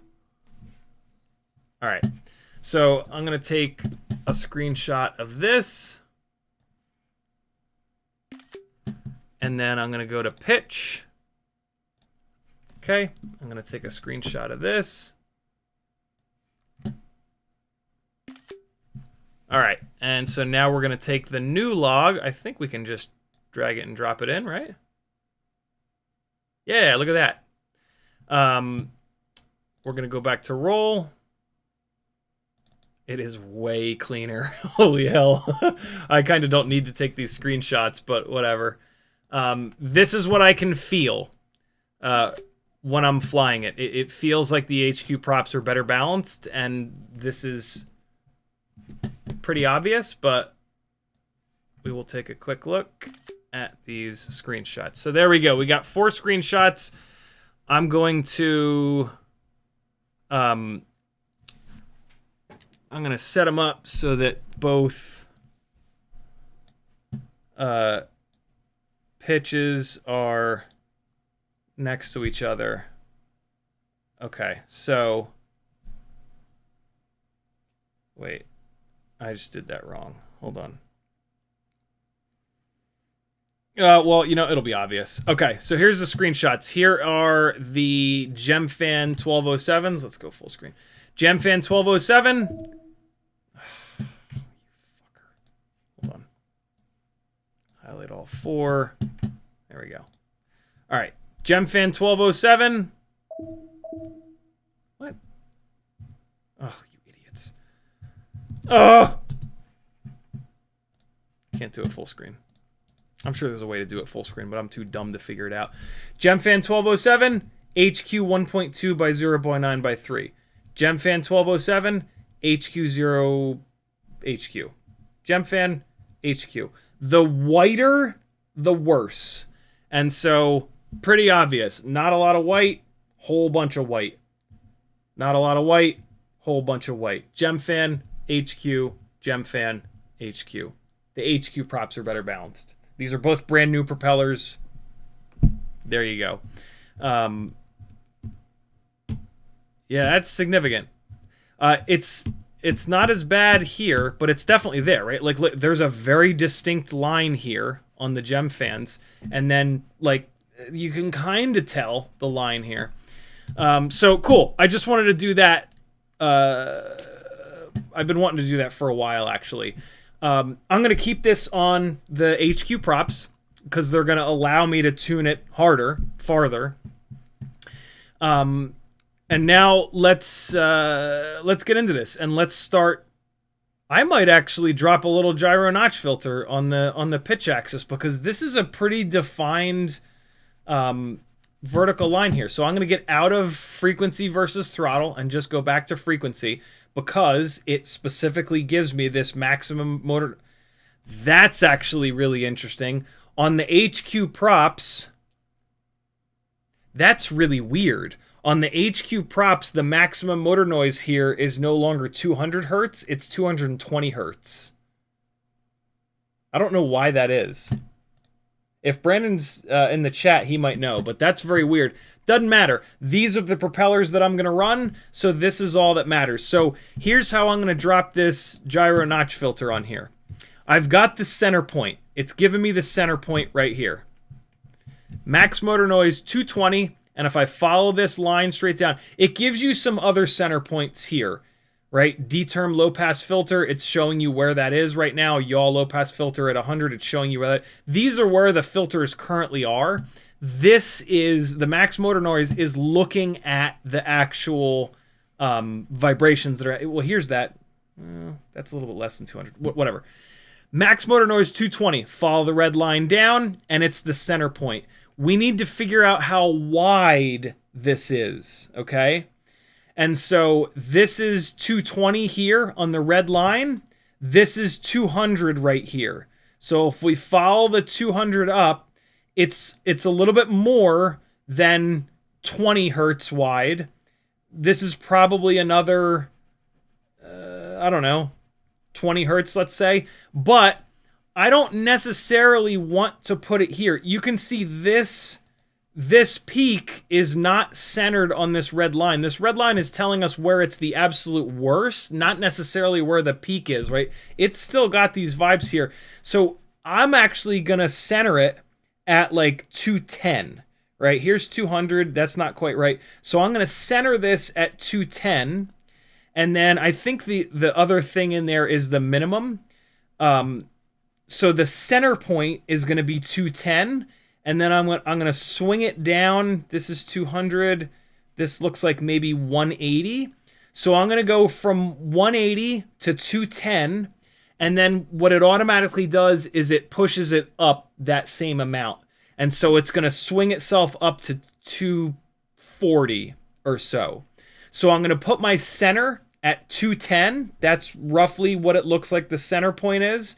And then the minimum is going to be 180 to capture this. And then it's going to automatically swing that up to 240. Here's what that looks like. Plug the quad back in. Come on. And if I had time, what I would do is run a whole battery right now and then make this change and run. I do have time. We're going to do that. We're going to run 2 batteries back to back, and we're going to see if this notch filter gives us some extra runtime. Again, this is the pitch axis here. If I look at the roll axis, it's not really going to do much. Unfortunately, you can't put a gyro notch filter on just the pitch axis that I'm aware of, but that's okay. We'll add a little bit of extra filtering to the roll axis. We don't really need it, but whatever. It's fine. We really want to target this. Maybe this makes no difference. If it makes no difference in flight time and tuning, I kind of don't care. But at the same time, you know, it being cleaner is always going to be a good thing. Here's where the notch filters are, gyro notch filter 1. So we have to turn it on, and it's going to ask for the center. So the center is what, I'm not going to do it yet. I'm going to run a battery as it is. The center is going to be 210, and then the cutoff frequency is the other one. Let me actually read the tooltip real quick. Supply to the center, because I forget if the cutoff is higher or lower. Cutoff should 10% below. Okay, so I was right. Yep, the cutoff is always below. So what I'm going to do here in a minute is I'm going to set this center to 210 and the cutoff to 180. And then it's going to swing that notch up to 240. So the notch is actually going to be from 240 to 180. And the notch is like this, which will match what we saw. So it's going to hit the middle, 210 the hardest, and it's going to fade off. But we're not going to do that yet. Is it going to remember that? Will it remember it? Hold on. 210, 180. Just in case I forget. Let's see. Save. And then what if I turn it off? Hey! No. It doesn't. That's weird. It doesn't remember the cutoff, but whatever. We're going to leave it off for right now.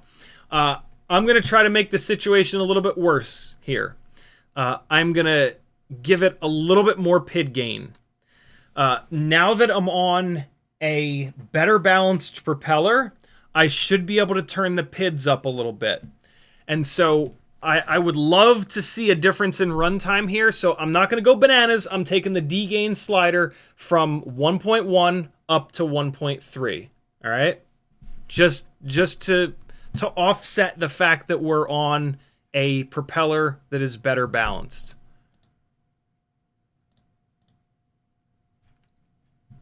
All right, click to save and disconnect.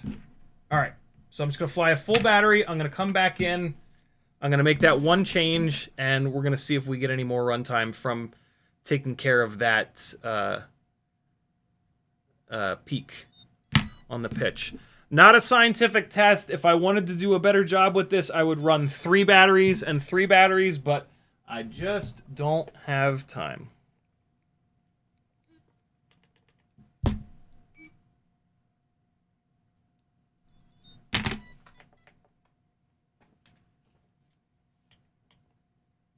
All right, here we go.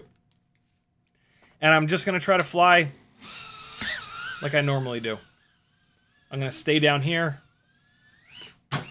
Hey, a lot of power.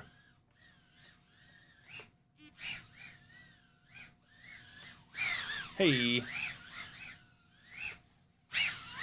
Ah. Man, this thing makes some... It's even lighter now with the... Whoo, boy, it just screams across the room. This is also not my favorite frame. This is the Air V2 frame where the ducts are very thin, which is one of the big reasons why it's so fast. I really prefer the Cockroach V3 frame. It's got much taller ducts, which keep the speeds down a little bit more.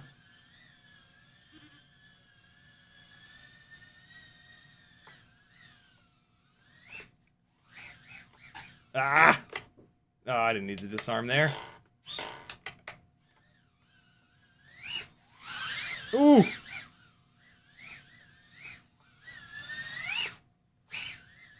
We're in it now. Oh, God, I crashed into other quads.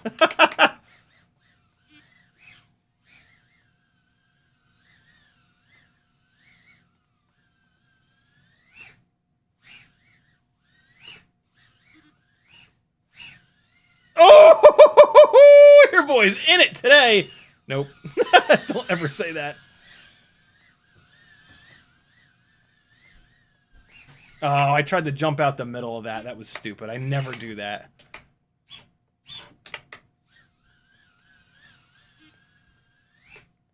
I'm still a little bit unfamiliar with this transmitter. It's just the stick length is a little bit different.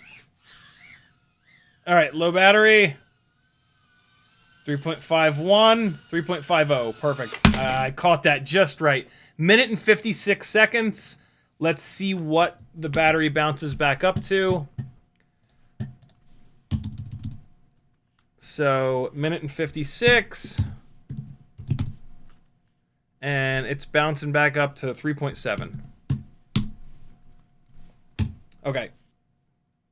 Yep, and it's down to 369. So the highest it bounced back up to is 3.7. These batteries that I'm running, these are the Lava V2 280s. They are really impressive, and they are damn near brand new. This is only like the third time I've cycled them, so they should not be... Whoops. They should not be hurt or anything like that. This is a good time to be doing this testing with these batteries. I've not over-discharged these yet. Come on, get in there. All right, there we go. So now we're going to drop that little filter on there, little notch filter on there, and then we're going to fully just wipe all the filters out and retune it from scratch after this. So gyro notch filter. Didn't I say I wanted to put the center at 210? Yeah, it didn't remember it at all. And then it's going to swing down to 180 and then up to 240. So there we go. Gyro notch filter 2 is turned on. We're going to save it.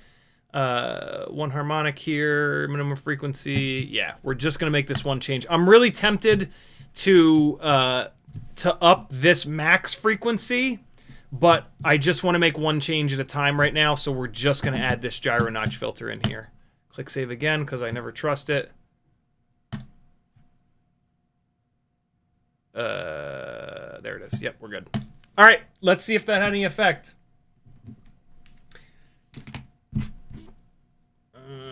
Okay. Throw this battery in here. Sorry, I've been ignoring chat. I'm yeah, I want to get this done. Here we go. Let me do these orbits first before I forget. I definitely did a couple of orbits here, and then I just like flew for the rest of the battery. Oh, I turned the wrong way. I definitely did one of those. I did crash a couple times, so that's good. Oh, hey. Come on.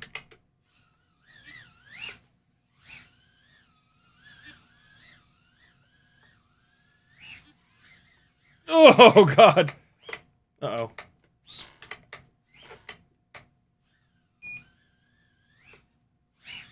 Hey! Oh!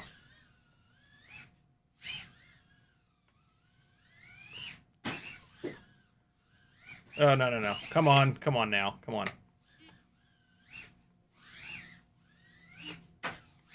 Man, this thing has so much power. Jesus! What is happening over there? Yeah, it is... This is hard to fly. Jesus.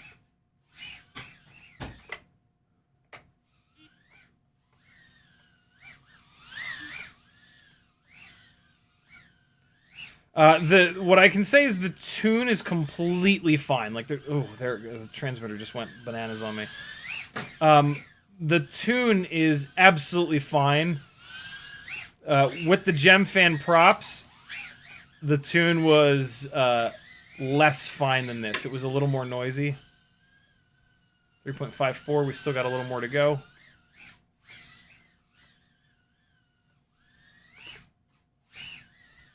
Woo! Not quite. We got a little bit more. We just cruise. I did do a little bit of like mid-throttle cruising on that last one that I might not have done here. There we go. That's it. Oh, I ran it too far down. Maybe it'll bounce back up. 2 minutes and 1 second. Not a massive, not a big enough difference. I don't think. Let's see what it bounces back to though. It might not get to 3.7. It's not going to get to 3.7. So it didn't help. It didn't help the runtime out. 3.67. It's kind of holding there. Or I flew it differently. You know, this is, yeah, 3.67. This is not a, again, I would need to run like at least 3 batteries on both setups to have any hope of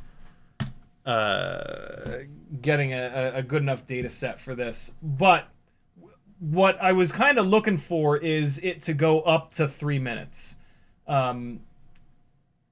Like I said earlier, Tokyo Dom is getting over 3 minutes of runtime on the 36,000 kV version of this outside, which is just absolutely absurd. I don't understand that. And so I was hoping that, but like I said, though in the noise plots, like that peak was not that bad. And so, yeah, it was wishful thinking, but a little bit of myth busting there. So what I'm going to do here is I'm going to go to PID profile 2. And I think that's going to,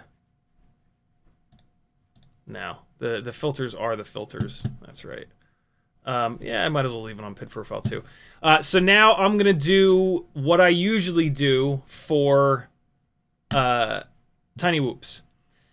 Express LRS 250. I think I've already done this. We're going to go to 4.5 filter settings for clean build with RPM filtering. We're going to hit this. We're going to pick it. And now I am going to lose all of the BetaFPV filters. That has replaced them with a really nice filter setup. And so now we're going to go into PID tuning, and this stuff is going to look different. What I normally do on a Tiny Whoop is I grab this one, I max it all the way out for the gyro filter, and then I turn the D-term filter on, and I can usually go up here to at least 1.2. A lot of times I can go up to 1.4. We're going to come here for the gyro RPM filter. We're going to turn that down to 1 harmonic. And now I'm going to come down here to the dynamic notch filter, and I'm going to go up to 800 for the max frequency, and I'm going to leave the rest of this alone. 1 notch, 300 Q, 100 minimum frequency, 800 max frequency. That's it. I don't find that you need to go nuts with the filtering on Tiny Whoops. They're pretty clean because they're such a high RPM, and the higher RPMs are easier to tune out. I'm actually gonna go back to PID profile 1. We're gonna leave the PIDs alone, but we're gonna change the filters. At some point, I am gonna change the PIDs to the way that I more prefer them, but for right now, this is only gonna be a filter change.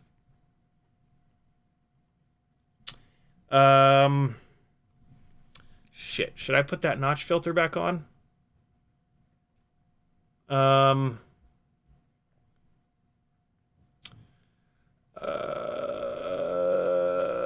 Yeah, because that was a frame harmonic. I'm gonna put that notch filter back on because that's hitting the frame harmonic.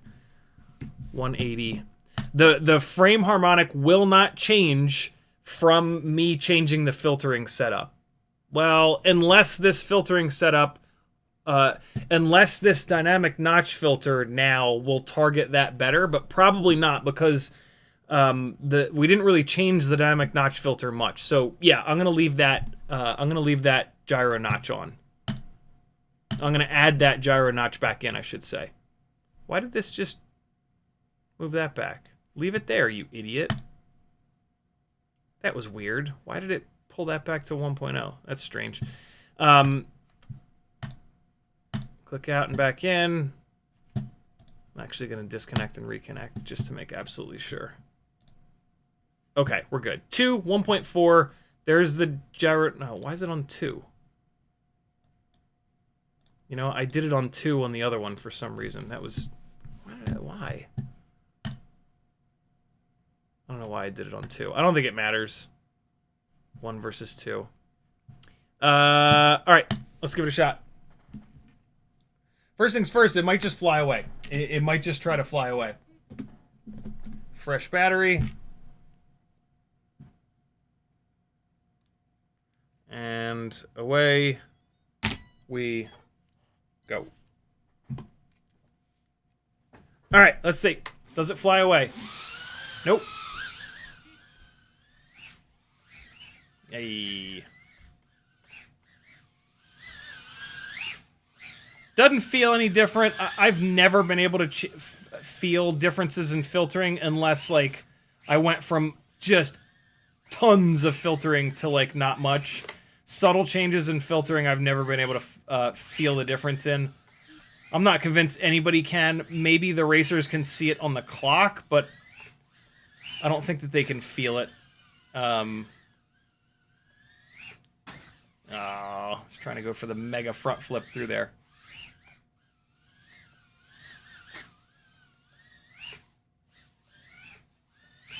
Hey, kind of ugly, but we got it.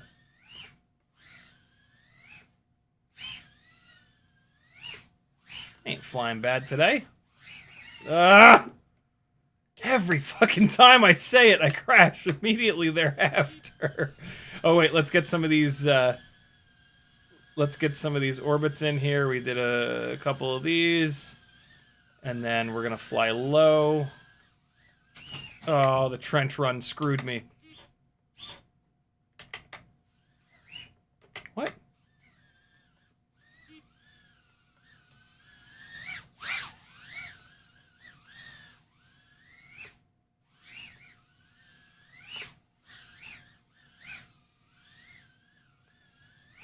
Just trying to fly, like, roughly the same. Oh, I didn't quite get on the throttle early enough for enough rearward momentum there. Woo! Oh, that was a hard crash into the edge of the fucking cymbal. Come on, man.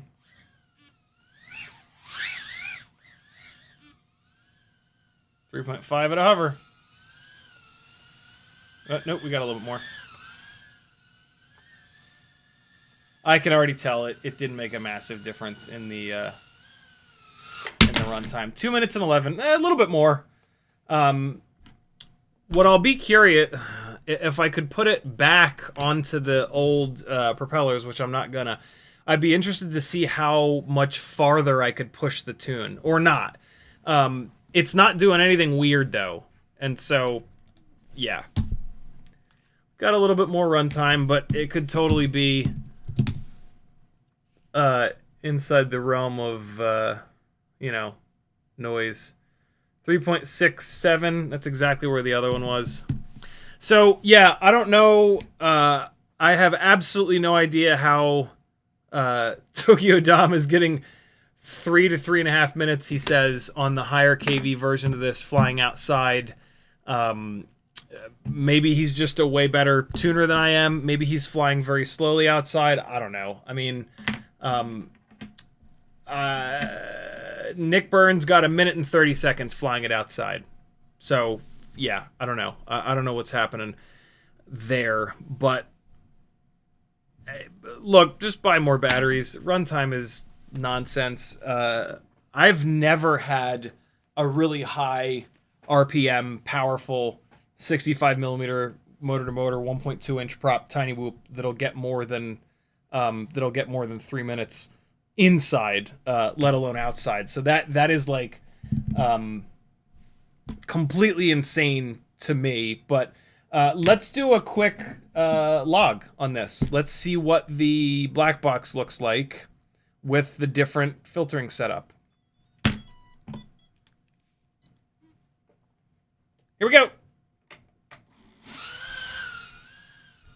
Go straight upstairs. Yeah, this transmitter is struggling. Black box on. Left, right, front, back. Yaw, yaw, yaw, yaw, yaw. Don't hit anything. And then throttle sweeps. A little bit of cruising. And another couple throttle sweeps. And black box off. Oh, God! I love bombing that stairway corkscrew, but whoo, it's tough. And it's like so claustrophobic in there. There's certainly an element of like me panicking a little bit, which never helps anything. We're also going to get to see now how that notch filter affected things. You should see a big difference. If you haven't seen what a notch filter does in a black box log before, it's pretty cool. You're about to see it. Yeah, it's neat. So we go to black box, activate mass storage. It'll pop up here. Oh shit, there's a bunch of logs. Why are there so many logs? I didn't flip that switch, did I? Huh, sometimes I flip the switch and I don't even realize it. Get info. It is 2.6 megabytes. That's about right. Unlock it. Close it. Close this. You can eject this if you want, or you can just unplug it. It's probably fine. INA is not... Oh, I tried to eject the wrong one. That's fine. Unplug it. I tried to eject the memory card by accident. Connect. Black box. Erase. Yes. Title this one. Air V2 120903 tuned. There we go. This is good. Unplug. Okay. Black Box Explorer. Take this one. All right, and so we're on pitch. All right, so watch this. Ready? Here's where it was before the notch filter. Here, when I drag this in, it's going to immediately go to with the notch filter and with the tuning that I did. Ready? Let's see what happens. You should just see this. Wow, not really disappear very much. Notch filter did not do as much as I thought. It did come down a little bit, right? Like, and you can... This is really nice. So they're showing you gyro notch filter, center 210, cutoff 180, and then they draw 3 lines. Really, really cool. And you can see that it's doing it. Like, it's definitely pulling this down. But you know what? It's missing this. I might actually want to center it here, and then it'll drop down there and there. Let's take a look at roll. Roll definitely looks quieter with this Filter setup. Oh, I'm so stupid. I deleted those screenshots that I still have the logs. Oh, nice. Here, what? We can just I just realized this. Here's where it was. We're looking at roll, and here's where it was by default out of the box on the 1207s on the roll axis. And now here's where we just got to with the different props and the different filtering as it was out of the box. And then here's where we got to with the propeller swap. And then here's where we got to with the tuning. So very obviously looks better with the tuning, right? So the tune that this thing comes with from a filtering perspective is not doing as good as that little tuning method that I showed you, which is like first pass. You know, we could then come in and do more, but like this is fine. Like we might be able to take that D-term slider and move it even farther, right? It's at 1.4. This is clean, man. We might be able to move it to 1.6 or even 1.8. Like this is looking really, really good. Now let's look at the pitch axis. All right. So this is where we ended up. Here's where we were originally. Here's where we were with the propeller swap. And then here's where we were with a little tune. A little bit better, a little bit better. This is still a little bit noisy here. I might change that gyro notch up so you can see. Oh, here's something that's cool. Here's something that's pretty cool. The max motor noise has now shifted. Because of that gyro notch, the max motor noise has now shifted down to 182. So let's see, where does this red line hit? All right, so the red line is now like very centered. So I could maybe move that gyro notch to be the center point of 180 and let it swing down to like 160. But here's the thing, if I do that, it's not going to filter as hard here, right? At the moment, that gyro notch filter is hitting the hardest at 210 hertz. So if I move it down, then at 210 hertz is going to come up. And so this is looking pretty good, I think, actually. Again, with the default magnification here, there's nothing like halfway up the thing, right? Like if it looked like this, it would be bad. Like this is a rig that needs attention. This is not healthy. This is a mess. This is not. This is pretty clean. Not bad, man. I think I might leave it. It is very telling, the pitch axis versus the roll axis. Removing that front mounting point from the AIO absolutely affects the amount of vibrations making their way into the gyro. But you're gaining durability and you're sacrificing a little bit of vibration performance. I'll take that every day of the week because this thing has zero prop wash and the latency is fine. And so, like, yeah, man, this is great. Like, this looks totally acceptable. What's Yaw up to? Yaw is super clean. Yaw is always super clean. Oh, and then again, so we've been looking at gyro scaled. Here is just looking at the gyro pitch, not gyro scaled. This is after the filtering. Watch this quiet down on the pitch axis. Bang.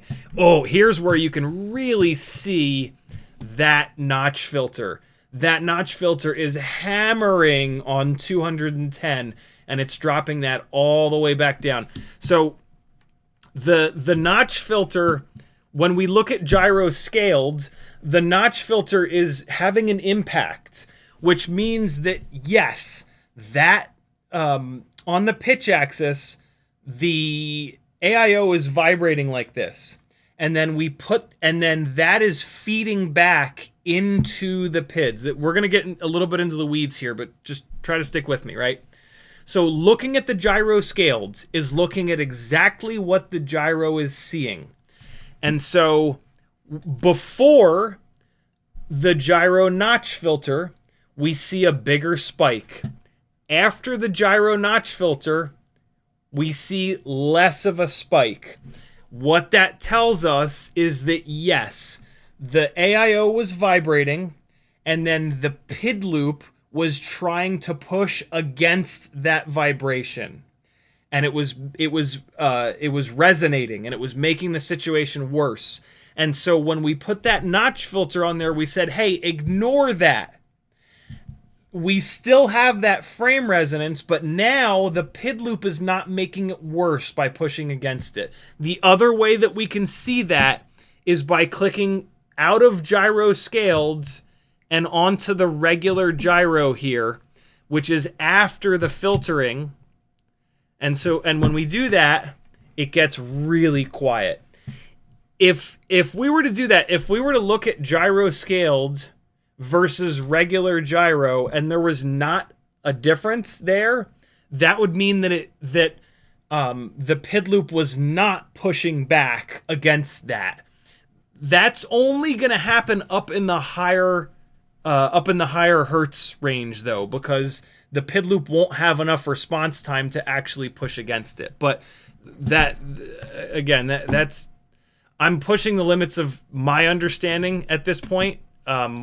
And I'm probably not doing the best job of explaining that. But like when you look at gyro scaled versus gyro, what you're looking at is pre-filtering, post-filtering.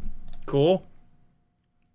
And you should always see it get a lot quieter. If you click between gyro scaled and gyro and you don't see it like that get significantly quieter, something else is going on. Talk to Brandon's Baked Beans. He hangs out on my Discord all the time, and he can help you out. What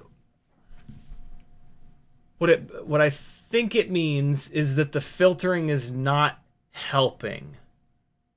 Because if you're looking at pre-filtering and post-filtering and there's no difference, then your filters aren't doing anything, right? They're not.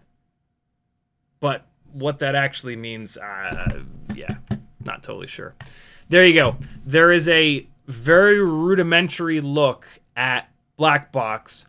Hopefully, that was simple enough that some of you will dive into black box, because it's not that confusing. Let me do one more. I'm gonna push the shit out of the filters. No, it's already 10 after. Next time I fly this thing on the stream, we will start to push the sliders this way, and we'll see what happens when we get more aggressive on the tune itself. But to be really honest, the tune in its current state is awesome. It does not prop wash. There's not like a noticeable amount of latency. It flies great. And I love that. I love when a tune is not at the razor's edge, but it still flies great, because now I can just beat the living hell out of this thing. I can bend the motor shafts up, I can hammer on the propellers, and not have to worry about changing the tune. And so as this thing sits, from what you saw me do, it's better than it was out of the box, and you have more leeway to just bash on it, you know? I don't necessarily think that that we've reduced the amount of latency. There is something kind of cool in black box that I don't totally understand yet, that looks at the so we're gonna go to noise plots, that looks at the delay, and we're gonna click view analyzer, and then we're gonna go full screen on the analyzer, and it's up here. It's the third option, error versus set point. So if we click this, it's showing us the response time. And so really quick, let's look at how it was out of the box. And these numbers, 5.3, 5.1, 5.9, 6.6, 5.9, 6.3, 6.5, 6.4, 9.1, 8.1.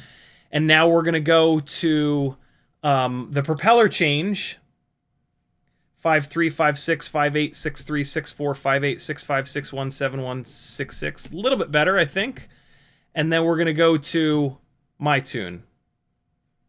4.9, 4.2, 4.2, 4.2, 3.6. So these are all better. But then there's some of these that are really high. Yeah, I don't totally understand how this works yet. But it certainly looks like my tune.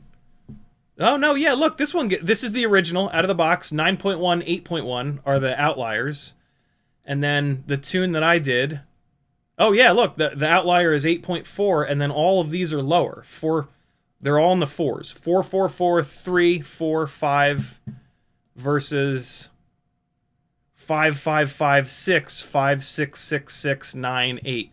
So we did, I think we did reduce latency with that super quick little tune that I did, and it brought the noise floor down. So it looks like, from my 8th grade understanding of black box, that the tune that this thing comes with, it's not bad. I'm not going to call it bad. It flies, but it certainly appears that it can be improved upon. Potentially the biggest improvement was changing the propellers, but, you know, little incremental changes. Change a little bit, change a little bit. That went better than I thought. I've been super hesitant to talk about black box on these live streams, because I only like to talk about stuff that, like, I really know. And so I've been very hesitant, but this was just the perfect opportunity to kind of check that out. Let me do, I'm going to blast through these chats, and then I got to go. I got to teach some folks how to couples dance at 6:30, so I got to roll. Lord Region says, sorry, meaning, do you think there's a reason for it? Is it valid? I think he's going to have tagged me again. Yeah, I was asking what you thought of the new Matrix V2 5-in-1, the ESCs on it. I love that the ESCs are 12 amps. That is amazing. The 3 holes thing, I think it's great for durability. And it doesn't seem to be a deal breaker in the logs. So, yeah, I think it's a really good thing.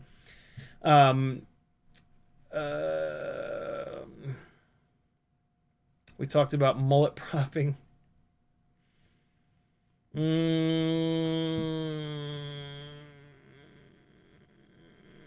did I leave off in the chat? Oh, here we go. Logo on the top left. Cool. Charging amperages.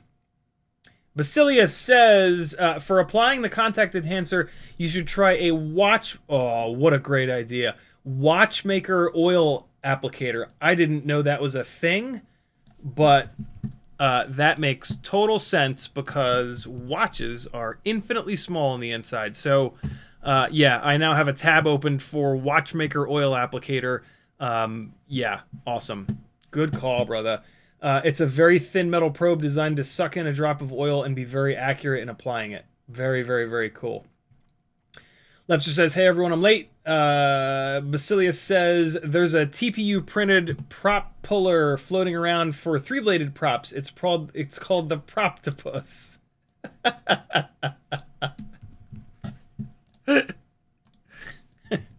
This is probably a bad idea, but I'm gonna hold on.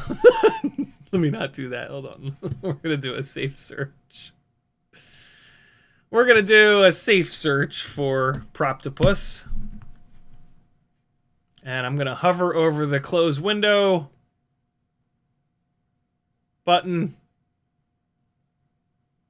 Oh, okay, we got away with it. Looks like it's on Thingiverse. Jesus. The Proptopus. Look at that happy little guy. Cool. All right, so I'm gonna print the Proptopus out and see if that works for the 3-bladed props. Night Owl FPV, nice. No, don't tell people to spin. No, don't spin the prop. Oh my God, this is from 2025, yo. Holy shit, this has been around forever. May 20th, 2025. I thought maybe it was like, well, I guess the Propodial came out around that same time. So I guess maybe he saw the Propodial and saw the same problem I was having. All right, cool. Here's the, well, there you go. Search for the Proptopus, but here's the link in chat. I need to copy the link so that I can put it over here so that I remember it. Cool.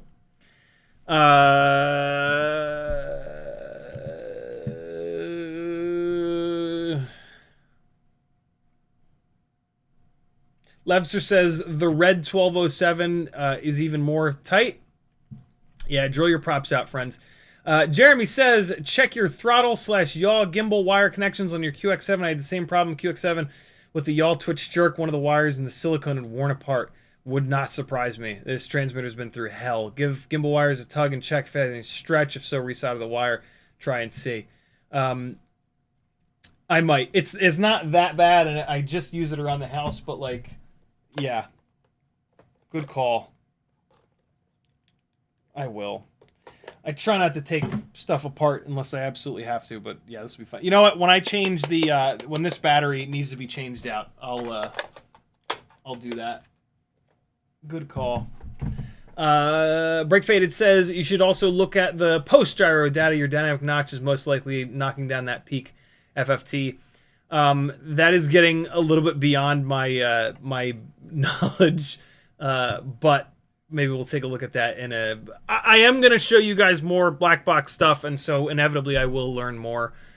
So yeah, Yuke says, I love that Air 2 frame. I'm currently using Cockroach V3, and it is still absolutely indestructible. It wasn't even new when I put it on this build, and it survived my hardest crashes. We have a lot of good frame options right now. If you're going to fly this thing outside, absolutely this Air V2 frame is the way to go. The Cockroach V3 frame, these ducts are tall and it's slow, and that's what you want inside the house. But for outside, this Air V2 is amazing. Mupshot says, did Tokyo Dom get 3 minutes and not kill his batteries? Yeah, I confirmed that he wasn't lighting his batteries on fire. He's probably running them down more than me. Most people do not land at 3.5 at a hover, but yeah, I mean, 3+ minutes on 36,000 kV motors flying it outside, that's just insane. Blitz says, could you not put the front gummy in a normal AIO to simulate the no front mount? You certainly can. I've actually begun doing that on some of these builds. When I run a Bri-Brain mount, I will leave the screw out of the back. I'll leave the grommet on the back, but I'll leave the screw out of it. So yeah, you can kind of simulate that, not running the grommet. The potential problem is that when the frame flexes, the AIO smacks up into the screw or down into the plastic, which is why people are wanting to cut that pocket on the front off completely. Also, like if the frame goes sideways, the it could hit on that plastic post. But yeah, try it. Super easy thing for all of us to try. Thanks for hanging out, friends. My name's Aaron Ciotti. CiottiFPV.com is where you can go to support me if you like these live streams and would like to see them continue. I do rely on all of you guys to do a little something. Use my affiliate links. Throw me 10 cents a day. That's the best way you can support me. Buy some stuff from my Etsy store. Yeah, this is a crowdfunded thing. I'll keep doing this for as long as I can. Last year was super rough. For whatever reason, over the last month, we've been barely trending upwards, but any flat or upwards trend is a massive improvement over last year, where it felt not like sinking ship, but it felt like a ship with a couple bullet holes in the bottom. So yeah, I appreciate everything that you guys all do. This is super cool that we've been able to do this for as long as we can. I want to keep doing it. So let's hang out together for 10+ hours a week and fly better stuff. Cool. Be good, friends. Here comes some more, a little bit more flying this thing on the stock tune around the house when I was kind of like durability testing it when I first got it over the last month or so. I'll see you guys tomorrow night at 10 o'clock Eastern time. It is a giveaway live stream. If you're on the $5 Patreon or up tiers, you'll be automatically entered to win, or come at 11 o'clock Eastern, and the fourth giveaway is open to anybody. Love you. Bye!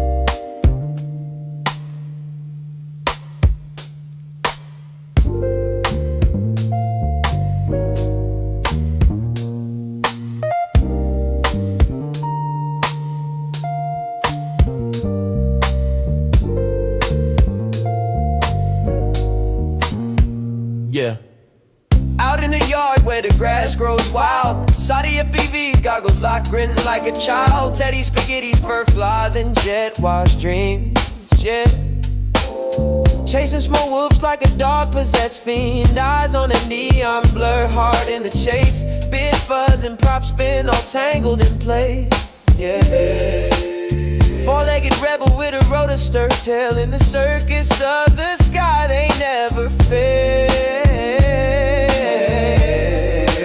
CiottiFPV, Teddy Spaghetti, dynamic duo kings, barking at the breeze, throttling at top speed, they zooming through hoops, flipping in style. That schnauzer's got throttle and a toothy smile. Yeah, yeah, yeah. Sadi's on sticks, Teddy's on paws. Side by side, legends breaking all the laws. Through the kitchen, over couch scale terrain. Backyard mayhem in their flight domain. No ground too sacred, no loop too tight.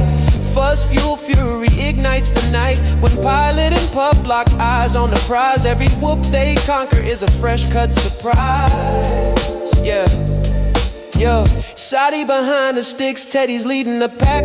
Prop guard missiles unleashed, never looking back. No leash, no map, just freestyle mic. They on the dog drone streets every day and night. Said whoops, hitting low, gotta nail the dive, Teddy. Push throttle up, feel the beast come alive. I see the neon arc, got the sticks locked in, Teddy. Yeah, let's rip this loop, ride the roar of the wind, Teddy. Yep, yeah. CiottiFPV, Teddy Spaghetti, diamond and duo kings, barking at the breeze, throttling at top speed, zooming through hoops, flipping in style. That schnauzer's got throttle and a toothy smile. Teddy Spaghetti, barking at the breeze, throttling at top speed, zooming through hoops, flipping in style. That schnauzer's got throttle and a toothy smile. Yeah, when you hear that bar cut the rotor hum, you know Ciotti and Teddy's mission's just begun. FPV's fur-faced legends, legends singing loud. Yeah, Teddy Spaghetti and CiottiFPV always proud.